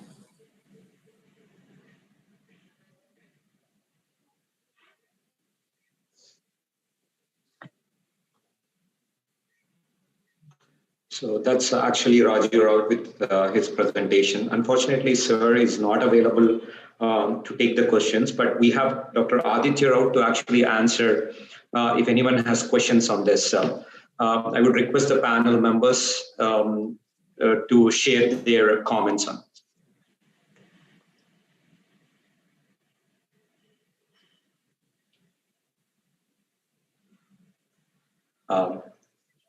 It looks like it's. Is so all this time the blade is inside the incision, right? But not yet entered the antechamber. Good How much afternoon, time sir. does it take? Yes, sir. The blade is inside is resting on the floor of the tunnel and is applying pressure to deform the cornea. And generally, in the beginning, when we start doing it, it takes a while. There is a small learning curve, but once you get used to it and get the hang of it, it generally happens in a matter of seconds because the algorithm is continuously calculating in real time. So once you realize how to adjust the pressure on the blade, generally in a matter of 10 to 12 seconds, you can adjust the deformation in the cornea and enter into the anterior chamber. What is the material of the blade? Is it steel or? Sir, it is a steel blade. The blade is, I think, of sharp edge OMS. I think so. All right, Mr. Rao, we'll actually go ahead. I want to ask Dr. Sharad Babu. I'm sure I can see the question in his. Yeah. How are your results, doctor? See, you've given an incision of, say, some incision, thinking that it is a spherically, the cornea is spherical intraoperatively. And what about the healing factor which comes into action after 3 months' time? What are your results and how The algorithm which decides what the deformation should be takes into consideration the changes that will happen during healing. So the deformation that is suggested takes into account how much change will happen during healing, and that is factored into the calculations. So how are your results like if you have done Generally, sir, from the time that I am doing smart SICS myself in my cases, on the first day post-operatively, if you take when I take a 6 millimeter incision superiorly, there is a lot of difference between the first day and the 7th day outcome. On the first day, generally, before I did smart SICS, I would already see a cylinder at 90 degrees, about -1, -1.5. Now it is the opposite. Generally, I am seeing a cylinder of -1.5 at 180 degrees. And by 7th day, somewhere it will come to either 0 or 0.5 at 90. And generally by 1 month's time, or generally after 7th day, I don't see much of a difference in in the astigmatism in the cornea. But between first day and 7th day, there is a lot of difference.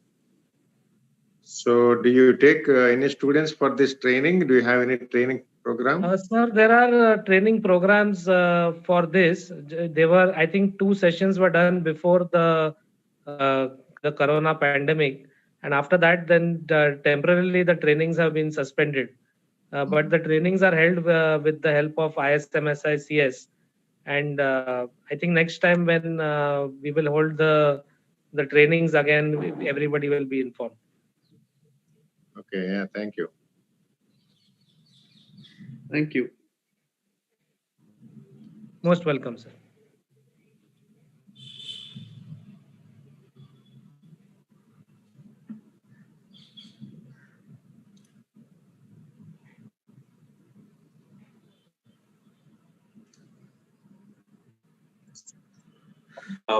I'll go to the next speaker, Dr. Deepak Magur. He's head of cataract and glaucoma department at Magur Eye Center. He's highly inclined towards sharing his knowledge, and you've seen him at many of his videos through many of the online platforms, including YouTube. And he's a reviewer of IJO, and he has more than 200 presentations in local and international conferences. Going ahead and presenting his.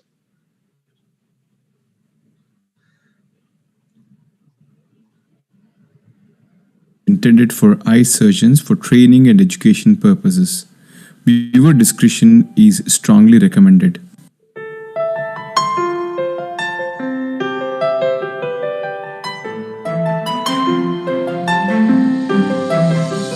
Hi friends, this is Dr. Deepak Magur, and I'll be speaking on tackling the unique challenges we face during manual SICS while dealing with eyes with loose zonules, especially in eyes with pseudoexfoliation.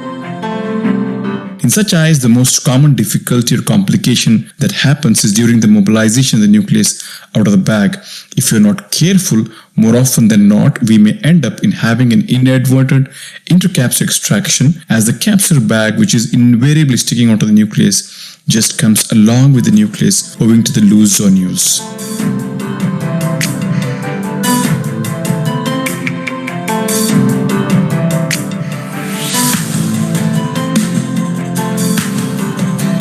So here are my top 5 pearls to deal with such situations. Tip number 1, make a bigger axis. A minimum of 5.5 mm or more is critical. In certain situations where inadequate pupillary dilatation may prevent us from having an adequately sized rhexis, I would use hooks to expand the pupil and to do a bigger rhexis and perform a secondary larger rhexis if required. So tip number 1 is to see well. Number 2, good hydrodissection. This is probably the most critical step. It ensures that the nucleus is completely devoid of its capsular attachment. At this point, I can see the bag is still moving when I nudge the nucleus. I repeat it until I can see that the bag is totally free from the nucleus and it does not move when the nucleus is being rotated. Number 3, early insertion of CTR is critical in such situations. Most common error performed by surgeons is to delay the insertion of the CTR. Early insertion of CTR is the key. Creating some space under the capsule by using sodium hyaluronate eases the insertion process. I prefer the bimanual technique of insertion, wherein I compress and support the ring with my non-dominant hand to minimize the stress on the zonules while I insert the ring into the bag. Now coming on to the most crucial step, that is nucleus prolapse. The most important trick in such eyes is to use the bimanual way of manipulating or wheeling the nucleus out of the bag. I support the equator of the nucleus with one dialer and the other dialer just wheels out the nucleus out of the bag. If you can master this technique, we can manipulate the nucleus out through the smaller rhexis as well, even in eyes with weak zonules.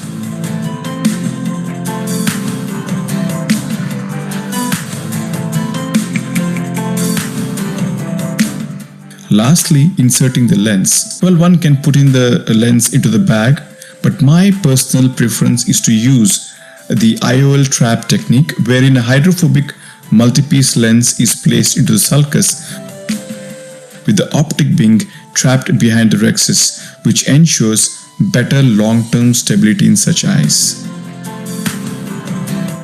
Thank you for attention and the opportunity.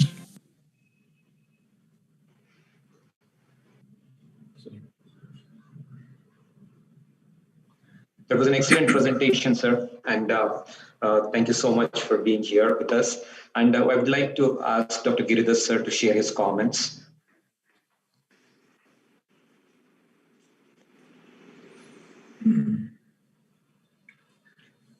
Please. It's really an amazing video as always. There's nothing much to say. Any of the panelists wants to go ahead and comment something, please go ahead. Can I ask a question to Dr. Please, sir, please. Dr. Deepak, can you just give tips for inserting of CTR? Because at the time of inserting CTR also, you can inadvertently damage more zonules, you know? Especially when the nucleus is hard. And can you just share some tips? I think that's an excellent question which you asked, and it's a one of the common reasons, also valid reason, I should say, that many surgeons would delay the insertion of CTR because of these issues. My tip would be you need to have a space to insert the ring, because there's less is bulky in eyes with pseudo-exfoliation, the bulky nucleus. So what I do is I use a cohesive OVD like sodium hyaluronate, inject it between the anterocapsule and the nucleus or nucleus cortex complex. This creates some space, and then through which you can easily introduce the CTR. It's also critical that sometimes, when these eyes will also have visibility issues. The cornea might not be very clear. The cataract is also brown and black. Sometimes we may also end up putting the ring above the rictus margin also. So if you have created a space inside, you really know where you're putting in the ring. And the second point is, if you're not gentle, you can tear the more zonules, and also can direct the ring into the posteriorly through the PC also. So one step always would be to use a bimanual technique, wherein the second sync cube always pulls the ring towards the center, so that you know that it is not really causing stress on the zonules. So using a bimanual technique ensures that you're not putting stress on the existing zonules. So these would be my 2 tips for insertion of CTR.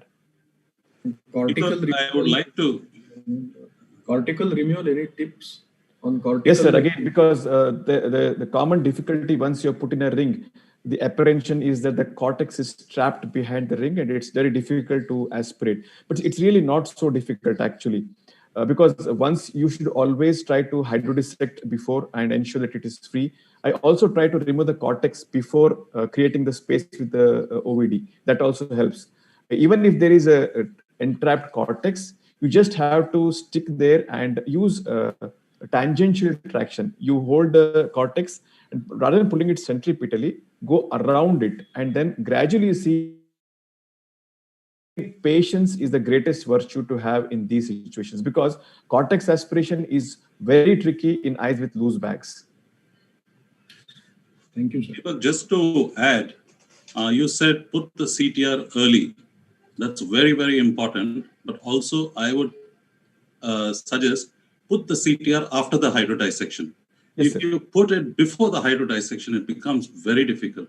The other point, in these loose bags, a good idea is to support the bag with iris hooks.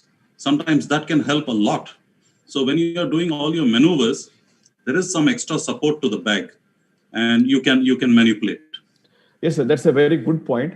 Actually, in eyes such as this, I use the capsule hooks to dilate the pupil, not the iris hooks, because in a worst case scenario, you can use the same capsule hooks to support the capsule, because you don't know how the capsule is until you puncture it. So you're decided to put in a hook and dilate the pupil, then you want to do a rhexis. So you don't know exactly how bad the zonules are. So my trick here would be, I would always use the capsule hooks, same from Madhu Instruments itself. They're a little bit longer. They can be used as a pupil dilation devices, as well as to support the capsule when the need arises. So you'll be mentally prepared to use the same device again to hook the capsules as well.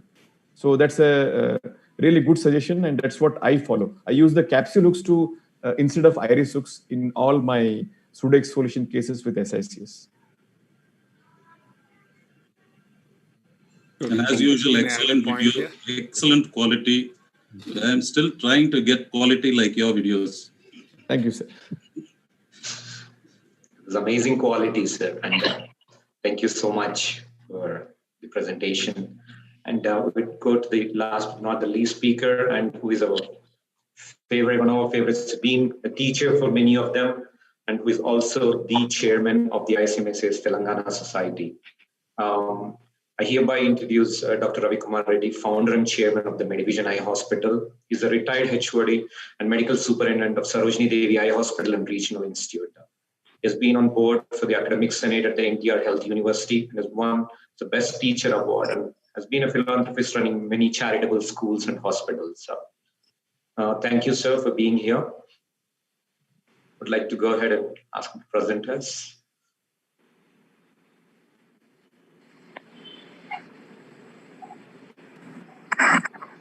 Good afternoon to everybody. I thank the opportunity given to me. Today, I share my experience with scleral fixated intraocular lenses. The scleral fixated intraocular lenses are indicated in the absence of adequate jonular support, a large PC rent, along with the loss of anterior capsular support. In these cases, the scleral fixated lenses are better than anterior chamber lenses and the iris fixated lenses because they are in the natural anatomical position. I have the experience for the last 20 years. So the procedure which I am sharing today is useful for intraoperative procedures as well as in pediatric cases or in high myopes where the sclera is very thin. Next. For easy understanding of the beginners, I made this animation. In this, we make 3 conjunctival incisions, superior on either side, excepting the lower side. The superior incision is for main tunnel incision as that of small incision. Side pocket incisions are to make scleral pockets. The 90 Prolene suture is passed through 26 gauge needle to extrude this 90 Prolene. This technique is known as railroad technique. The Prolene suture is extruded through main incision and made into 2 halves. So each half of the suture is sutured to the scleral fixated IOL for the eyelids. The scleral fixated IOL is similar to that of any PMMA lens, except they have eyelids on the haptic of the each side, so that we can pass the sutures easily and extrude and fix it to the sclera. This 40 years old patient presented with traumatic subluxation of the lens. There is a loss of zonule more than 180 degrees. Decided to do scleral fixated lens. First step is to mark 0 and 180 degrees so that we can pass the suture exactly to the opposite side. These episcleral vessels are cauterized to avoid intraoperative bleeding. The scleral tunnel is made as that of any small incision cataract surgery. Only thing is, don't enter into the AC at this time to avoid hypotony. Then the 90 Prolene suture is passed 1 millimeter behind the limbus from one end to the other end with the help of 26 gauge needle. The long needle is passed into the lumen of the 26 needle and exteriorized. This technique is known as railroad technique.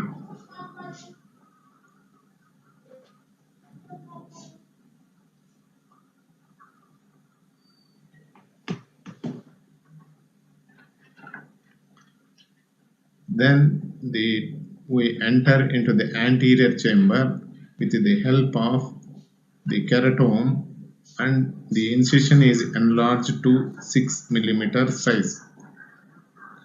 Helon is injected at 6 o'clock position, passing the cannula behind the subluxated lens. The pressure is created in the anterior chamber slowly. Same time, the posterior lip of the sclera is depressed until we express the lens by visco expression.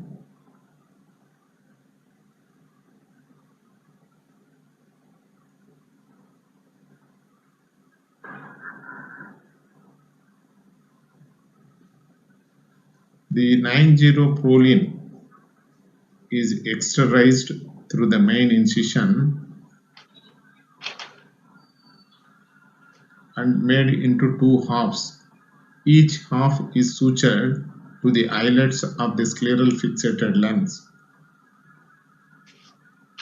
The lens is implanted behind the iris in the posterior chamber. The 9-0-proline is sutured to the eyelets of the scleral fixated lens. The lens is dialed into the position by pulling the sutures on either side. The suture is tied to the sclera at least minimum of 5 loops on either side.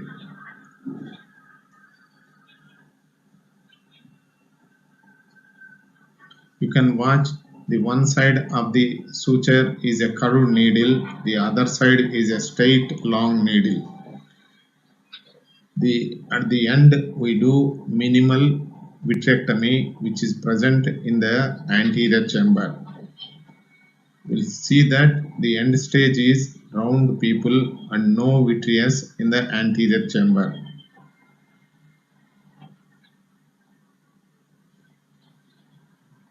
The air is injected to maintain the chamber and hydrated. Procedure is useful especially in the intraoperative complications in pediatric cases and where the sclera is thin like high myopes and complicated cases.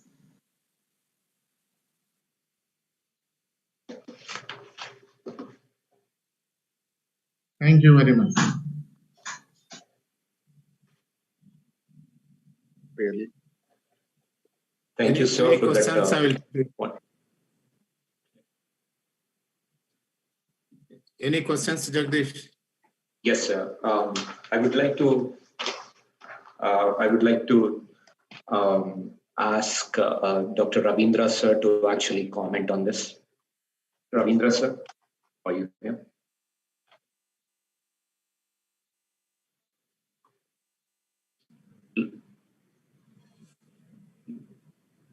Looks like sir is not there.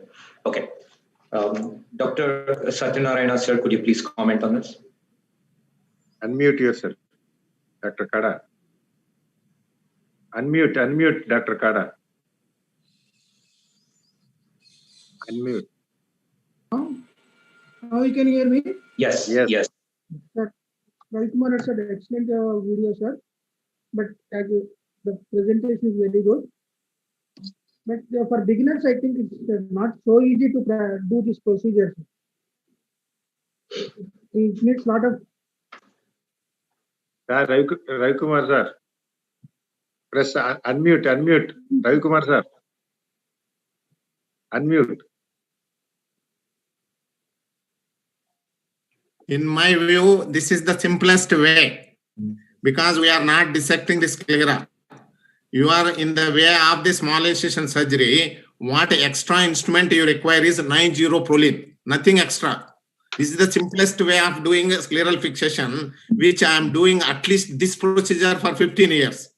Whereas total scleral fixation procedure I started in 1998. This procedure is useful for pediatric cases. Don't dissect sclera in pediatrics. This came in my view when a child of 6 years presented with anterior dislocation of the lens with secondary glaucoma. He is the patient of Marfan's. So I thought, how to deal this fellow? Simply extract the lens and make a fake or 2 days scleral fixation. I got this idea, I should not touch the sclera. So then I did this procedure where the key factor is make at least 5-6 loops in the sclera and close it the conjunctiva by glue. Not simply close. If you simply close, the wound, the suture get exteriorized. So keep the suture away from your limbus and cover it with the glue. Believe me, I didn't experience any complication. The very next day, 6966. This is the simplest way to do the scleral fixation. Anybody? Dr. Yeah, it's a very good technique, sir. Yeah. Can you share your tips for avoiding tilt of the lens? Yes. Yeah, the tilt of the lens is the first step itself. Mark 0 and 180. That is a must. Once you are exactly in the equator, not as a chord, automatically the lens gets stabilized. The only tip is mark 0 and 180, pass your needle from 0 to 180. That itself will take care of. I did more than 2,000. Oh. Dr. Ravi Kumar, you tell me the simpler than this. You tell me simpler than this. There is no simpler than this. I agree, sir. All right, sir. Thank you, Dr. Ravi Kumar Reddy, sir. MS Ravindra, sir, want to add something on this. I have a question. I've also used this technique extensively in the past. The Alcon had that straight needle on one side and a curved needle on the other side. Curved needle is easy to pass it on sclera for scleral fixation, but with the straight needle, I saw you very comfortably passing multiple scleral passes. It's very difficult. I don't know. Can you give tips as to how to pass scleral suture with the straight needle? Yeah. So you tilt the globe. Once you tilt the globe is like this convex. Correct. Don't be same. Tilt the globe means you cannot tilt the globe. You tilt the head of the patient. Tilt the head of the patient, you get the sclera like this, convex. No, you can pass easily. You bring the straight needle on the temporal side then. Because nasal side is exactly possible. Yeah. Yeah, you are right. Okay. Always temporal. You can plan yourself. Okay, yeah. Before itself, we'll have to plan that. Yes. Plan. Okay. See, normally I take 5 to 10 minutes. In difficult case, only 15 minutes. Generally, I take 5 minutes for this procedure. Okay, if the straight needle has to come on the temporal side, then you'll have to pass from the nasal side to the temporal side. Again, nose comes in. Exactly. Comes when you're passing. Then you have to turn the eye to temporally when you're passing the initial suture. I got it. Yeah, that's a good suggestion. And tilt the head at the end towards the other side, so that this sclera is exposed directly to you. This sclera is convex. Usually, you can pass. Where the students feel difficulty is when the eye is straight, going on searching. Yes. Yeah. Now the Arolab is making similar sutures, and have you used Arolab sutures now, sir? I am using Arolab only. Why means Alcon is 10-0, Arolab is 9-0. The life of the 9-0 is 2.5 times more than 10-0. That's why no suture breakage all these years. Okay. Use 9-0 only, not 10-0. So the way you're passing it, there is no knot there. The suture itself going zigzag will hold the lens. If you put the knot, it gets exteriorized. Very good idea. You have to pay for it. Okay. No knots. The other trick is always use glue. Glue cover the conjunctiva. You are already using. Okay. Can I have some comments on Dr. Deepak Megur's case, if this time is still there? Sure, sir. There are many ways of doing surgery, and Deepak demonstrated an excellent way. But if I'm given an opportunity, I would like to rotate the nucleus in a mature cataract with weak zonules. I'll just rotate the nucleus, epinucleus, cortex, whatever it is there, bimanually, right in the beginning. I will not aspirate the cortex. About the concept of nuclear capsular additions, I presume that they're more related to the mechanics of the lens position in the anterior chamber.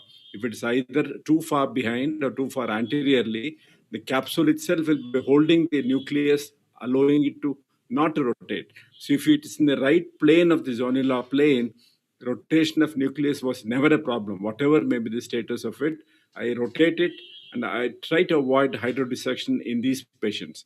Number one is large CCC. Next will be viscoelastic in the anterior chamber adequately, not excess, not loose, so that the lens is in the appropriate position. Then if you bimanually rotate it, I mean, I've never failed in this rotation. Once you rotate it bimanually, then you have separated the, query additions. I don't think there are any additions between capsule or cortex or epinucleus with the this thing. So hydrodissection, I try to avoid it, and it's without causing additional zonular dehiscence, we'll be able to rotate the nucleus into the anterior chamber. So I would request the panelists to comment on these procedures, avoiding hydrodissection completely in a case where zonules are dehiscent. In a mature cataract, in an immature cataract, fine, you can see the wave and you can do it. So most mature cataracts and hypermature cataracts, most probably you do not need hydrodissection. Is that what you're saying? That's so right. Yes, in a mature cataract and hypermature cataract, you can get away with it. Correct. But in an immature cataract, at least you will have to do a limited hydrodissection. So in an immature cataract, I will go and do a hydrodissection, yes, capsular separating only, yes, but not in a mature, hypermature where I cannot see where the wave is going. Yeah. The only thing you have to be very careful is you should not prolapse it out when you're doing the hydrodissection. Yes. You have to be very careful about that. Yes. So always keep your hub and try to push it back. Correct. You're right. But MS, do you use CTR? MS, sir, do you use CTR? No, I never use CTR. It's Even not for in my. I have CTRs, but I never felt that it's needed in my surgeries. In zonular dehiscence also? No. So how would you stabilize it, sir, in a zonular dehiscence? I mean, if you have seen something. I can show you a couple of videos in maybe next webinar how to handle it. The trick is without losing any zonular apparatus. Like SICS has that advantage. The first aim is to rotate the nucleus, as I said initially, and prolapse it into the anterior chamber without losing anything. So once it's in the anterior chamber, you're totally away from the capsular bag and zonules. You're not causing any additional damage. So then from the anterior chamber, you can take it out into the out of the tunnel and then aspirate the cortex. You'll have to take extra precautions. I think somebody told about, instead of radial aspiration, I always prefer to do a tangential aspiration or a circumferential aspiration that will prevent force on the focal areas of zonules. So you ensure that you're not going to, and whatever zonular apparatus is damaged, but then additional damage should not occur in such patients. And SICS is well made for it. There's no intracapsular manipulations at all to cause additional damage. So once the nucleus apparatus is out, say the cataract weighs 15 grams, while the intraocular lens weighs less than half a gram. So it's a very less, as far as the weight is concerned, the capsule which held the entire nucleus for such a long time will continue to hold the lens in its position in the capsular bag forever. So that's my concept in, zonular dehiscence or zonular weakness. Large CCC, as Dr. Deepak mentioned, is essential. Thank you, sir. Thank you. Dr. Deepak, sir, do you have anything to comment on this? So I have a question coming up for Dr. Santosh. Dr. Santosh, the question was, you said about the capsular relaxing incisions.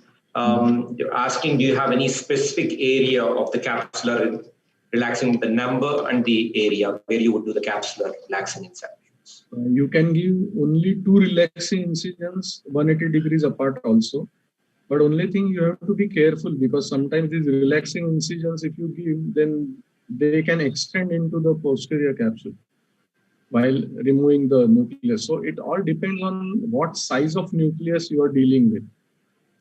So if it is a very big nucleus, then you have to aim for the large capsular axis, and then just give 2 or maybe 3 incisions at the edge of the capsule, and then try to just remove the edge of the nucleus through that this thing, and then you can just cartwheel it out from the bag.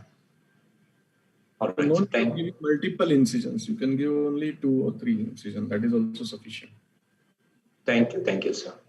And one more question, I think Dr. Srinivas Prasad has asked. He is in the chat box.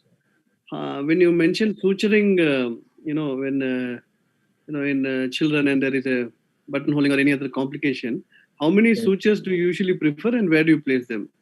You can take only 1 infinity suture, and it opposes the tunnel clearly. There are no need of multiple sutures. You can take only 1 infinity suture.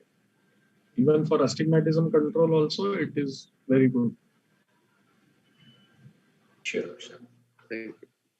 If anyone has something to comment, please go ahead. And we actually have a very successful session. So if anyone wants to add their comments, otherwise we'll go ahead and close the session. Just to MS, you are talking about the subluxated lens. Which lens do you, I would divide it into 2. Say progressive zonular dialysis and a traumatic zonular dialysis. A progressive zonular dialysis, my opinion, is put in a 3-piece, put it in the sulcus, capture the optic within the rexus, because I believe this is a loose bag and it should be supported by the IOL. And in a traumatic, yes, you can put it in the bag, you can put it outside the bag because it's a localized problem. What are your comments, and you and Dr. Ravi Kumar Reddy and the rest of the panel? A very good question. I'll ask myself 10 years down the line, is this capsular bag IOL complex is going to remain there or going to fall off? If I have a tendency in a progressive one, if there is a possibility for this to collapse, because I've removed a lot of this IOL beautifully done with the 2 rings lenses from the vitreous cavity, lots of them, dozens of them I've removed them. So if it's going to remain there for a long term, on a long-term basis, I would go and put an intracapsular IOL. Any lens is all right, doesn't matter. I will not put in, I don't believe in sulcus and capsular bag, placement. Either it should be in sulcus fully or in the bag fully. That's my concept. And in such patients, I'll remove the entire complex at that stage and I'll put an iris clip lens. That's my favorite procedure right now. If I feel the capsular bag is going to remain, I'll put it inside the capsular bag. Only 2 options. But you will use single-piece lens or 3-piece lens in the capsular bag? Oh, it doesn't make a difference. Capsular bag, I'll put a single-piece lens. I mean, it's not dislocated, it's not decentered. Over a period of time, won't it subluxate, especially in pseudo-exfoliation cases? No, that's what you'll have to find out whether it's going to see during surgery. We'll know how much is the strength of the rest of the zonules. It'll come to a rough idea as to what is the strength of the rest of the capsule. There can be one area, one sector, 1 clock hour, 2 clock hour, 3 clock hour. It may be iatrogenic. You might have pulled it out. In that case, it's never going to progress. So if why does phimosis occur? Because zonules are weak and capsular contraction, the CCC contraction is too high. It's going to pull everything down here. So you have a large, like your idea of, Sunil mentioned about festoon, that's an amazing concept. You avoid the CCC contracting it by either cutting it or by making it larger. In that way, it's never going to contract.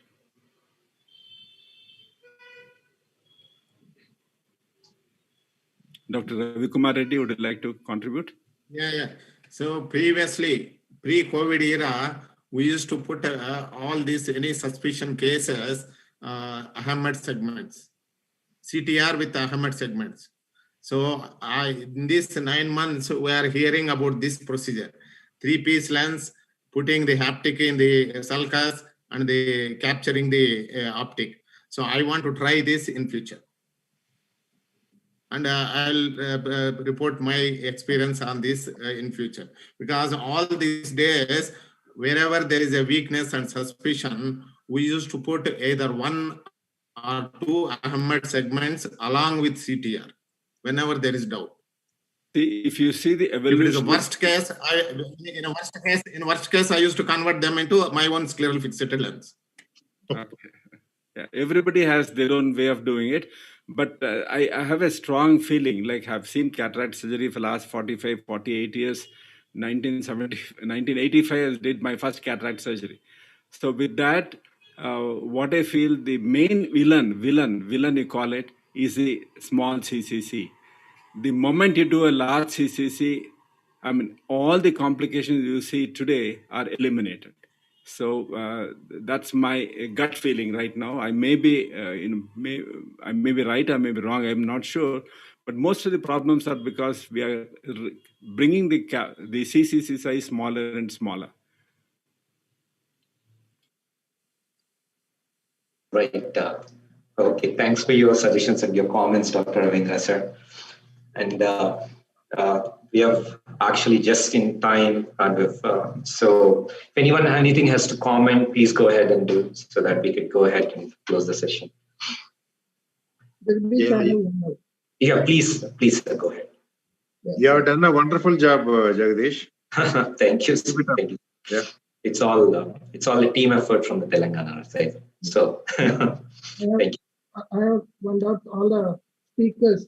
When you are doing small incision, very good small incision for insurance case, what you are going to write in the discharge summary? Same you have to write. Whatever you do, you have to be transparent. Yeah, that's right. But the insurance people won't agree for small incision. Then don't do. Then don't do. They agree with it. They want a aspheric lens, you do put a aspheric lens. They want phaco, do a phaco. Yeah. I think under. Can I suggest something? Yeah. Ravindra sir. It is your self-doubt that makes the patient wiser. If you believe in yourself, no patient asks you, what are you going to do? You say, not the question of patients, sir, for the insurance purpose. Insurance patients, they also passing things, because we are making them wiser and wiser by giving details. So give a package, you tell them, this is my package and this is how I conduct. We don't give, we are not selling items. What is the price of my skill? So you have to now come, the thing is that we doubt ourselves and then put the onus on others. So that should go. You are a master, so your charge will be whatever you want to. Does the artist ask a painting price to customer to decide? He said it is 1 crore, means it is 1 crore. So now the time has come, the surgeon to say that you are coming to me for surgery, not for items selling. I'm not selling an item. So that go. Dr. Ravindra will answer correctly. Yeah, Ravindra, sir. How we are managing, sir, Dr. Ravindra? I think it's our own colleagues who have made us land here. Any cataract surgery, I mention it as cataract surgery. I refuse to write it, the technique that I use. That's one way. Cataract surgery, what is most important is how much we're going to spend. I'm going to spend the same amount whether I do phaco or SICS. Cost-wise, investment-wise, it's all same. It's just there. And results-wise, the patients are, as long as patients are happy, it's fine. So this MOU, I've insisted that we are going to mention cataract surgery with IOL implantation, forget about the technique. And then what they say is, up there in Delhi, they have insisted that it has to be written this way, so we have adopted it. So they do not know about the technique. This is the importance I kept telling all the leaders here, to impress upon that, let them reimburse cataract surgery rather than looking at what surgeon does to give that vision back to the patient. So this, if we have one voice, one fight, we will be able to succeed on it. Very important point that Dr. Amulya said. Very, very important point. The way we are marketing ourselves is very poor. We are marketing for the companies.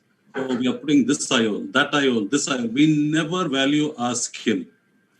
I think that has to go.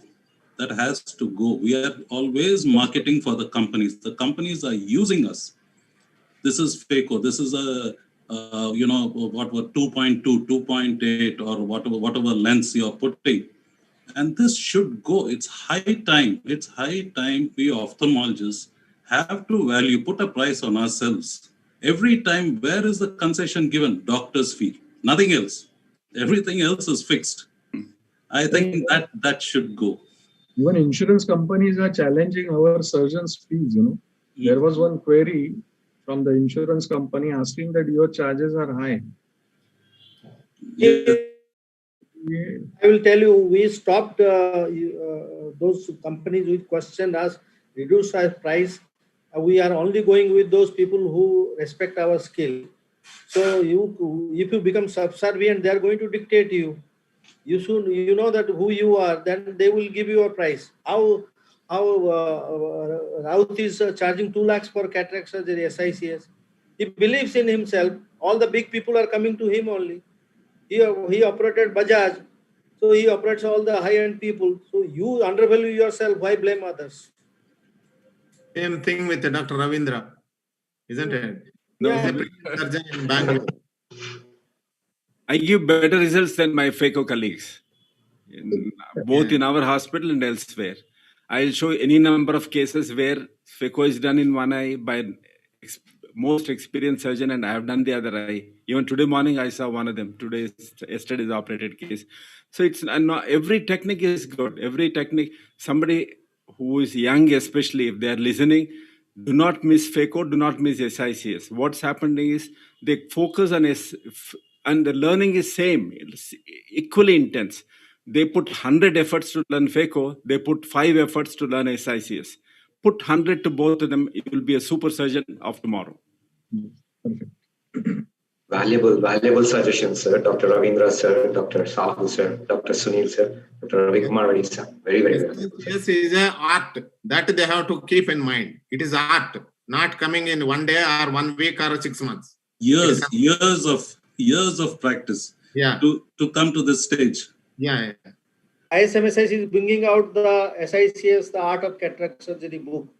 I want Ravi, you give your scleral fixation in advanced sector and basic also. All the faculties here, I'm telling you, whatever is your expertise, you write a paper and give it to me. It is for publication. It's for posterity. I think Dr. Amulya Sahu should get a lot of credit and claps for bringing this up the podium. Otherwise, people, my own colleagues, my own this thing, they do SICS, but when they come out, they don't talk about SICS. They say, I'm doing FACO, I've got a FACO machine. In the corner of a room, FACO is there, they're enjoying SICS, but they don't come out. Today, it's told with pride that I'm an SICS surgeon, and I've seen advertisements now, surgeons good in FACO and SICS kindly apply for the job. Advertisements, I've never seen such advertisements before. Amar Agarwal told me he is doing now FACO. Once he was telling you join IR their association. Now he is saying I'm doing also FACO. They say SICS. So time has changed. Everybody is coming around. So now you can take pride in your skill. It is an artistic job. Why? And we are invaluable in our skill. So Ravindra, you just keep your flags high and charge more. Okay? So one last point.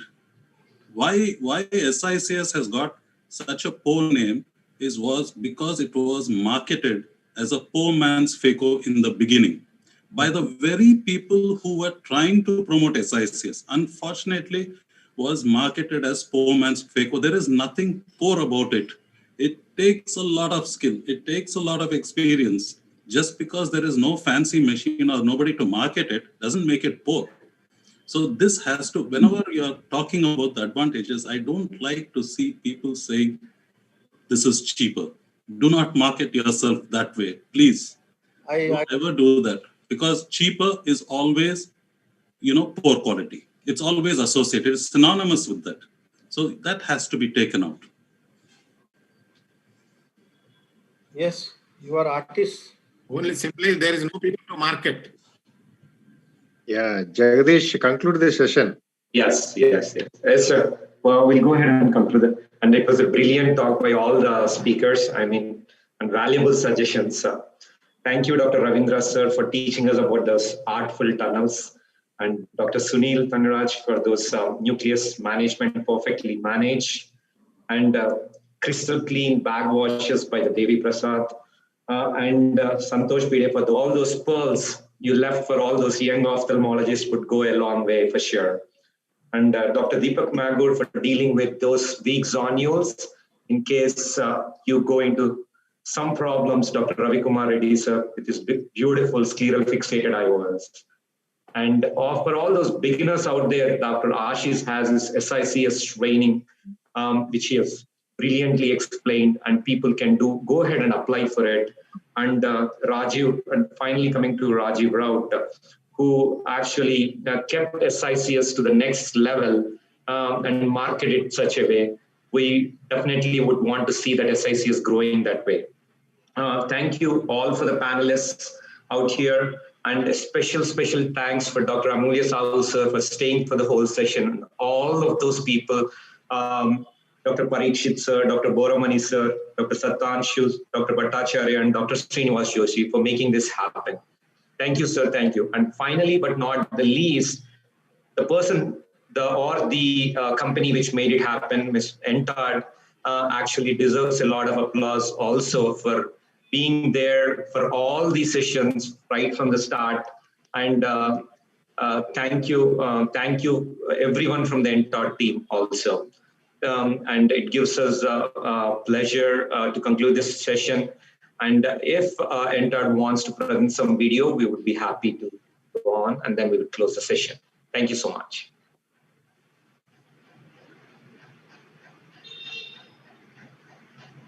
If anyone in Entard want to go ahead and play the video.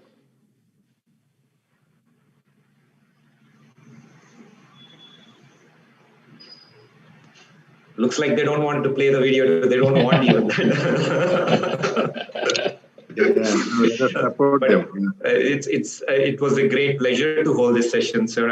It was a group effort from all the Telangana chapter people, right from the chairman, president, to everyone from the scientific committee, and a great thanks to all the executive committee members too. Thanks for all being here. Thank you, sir.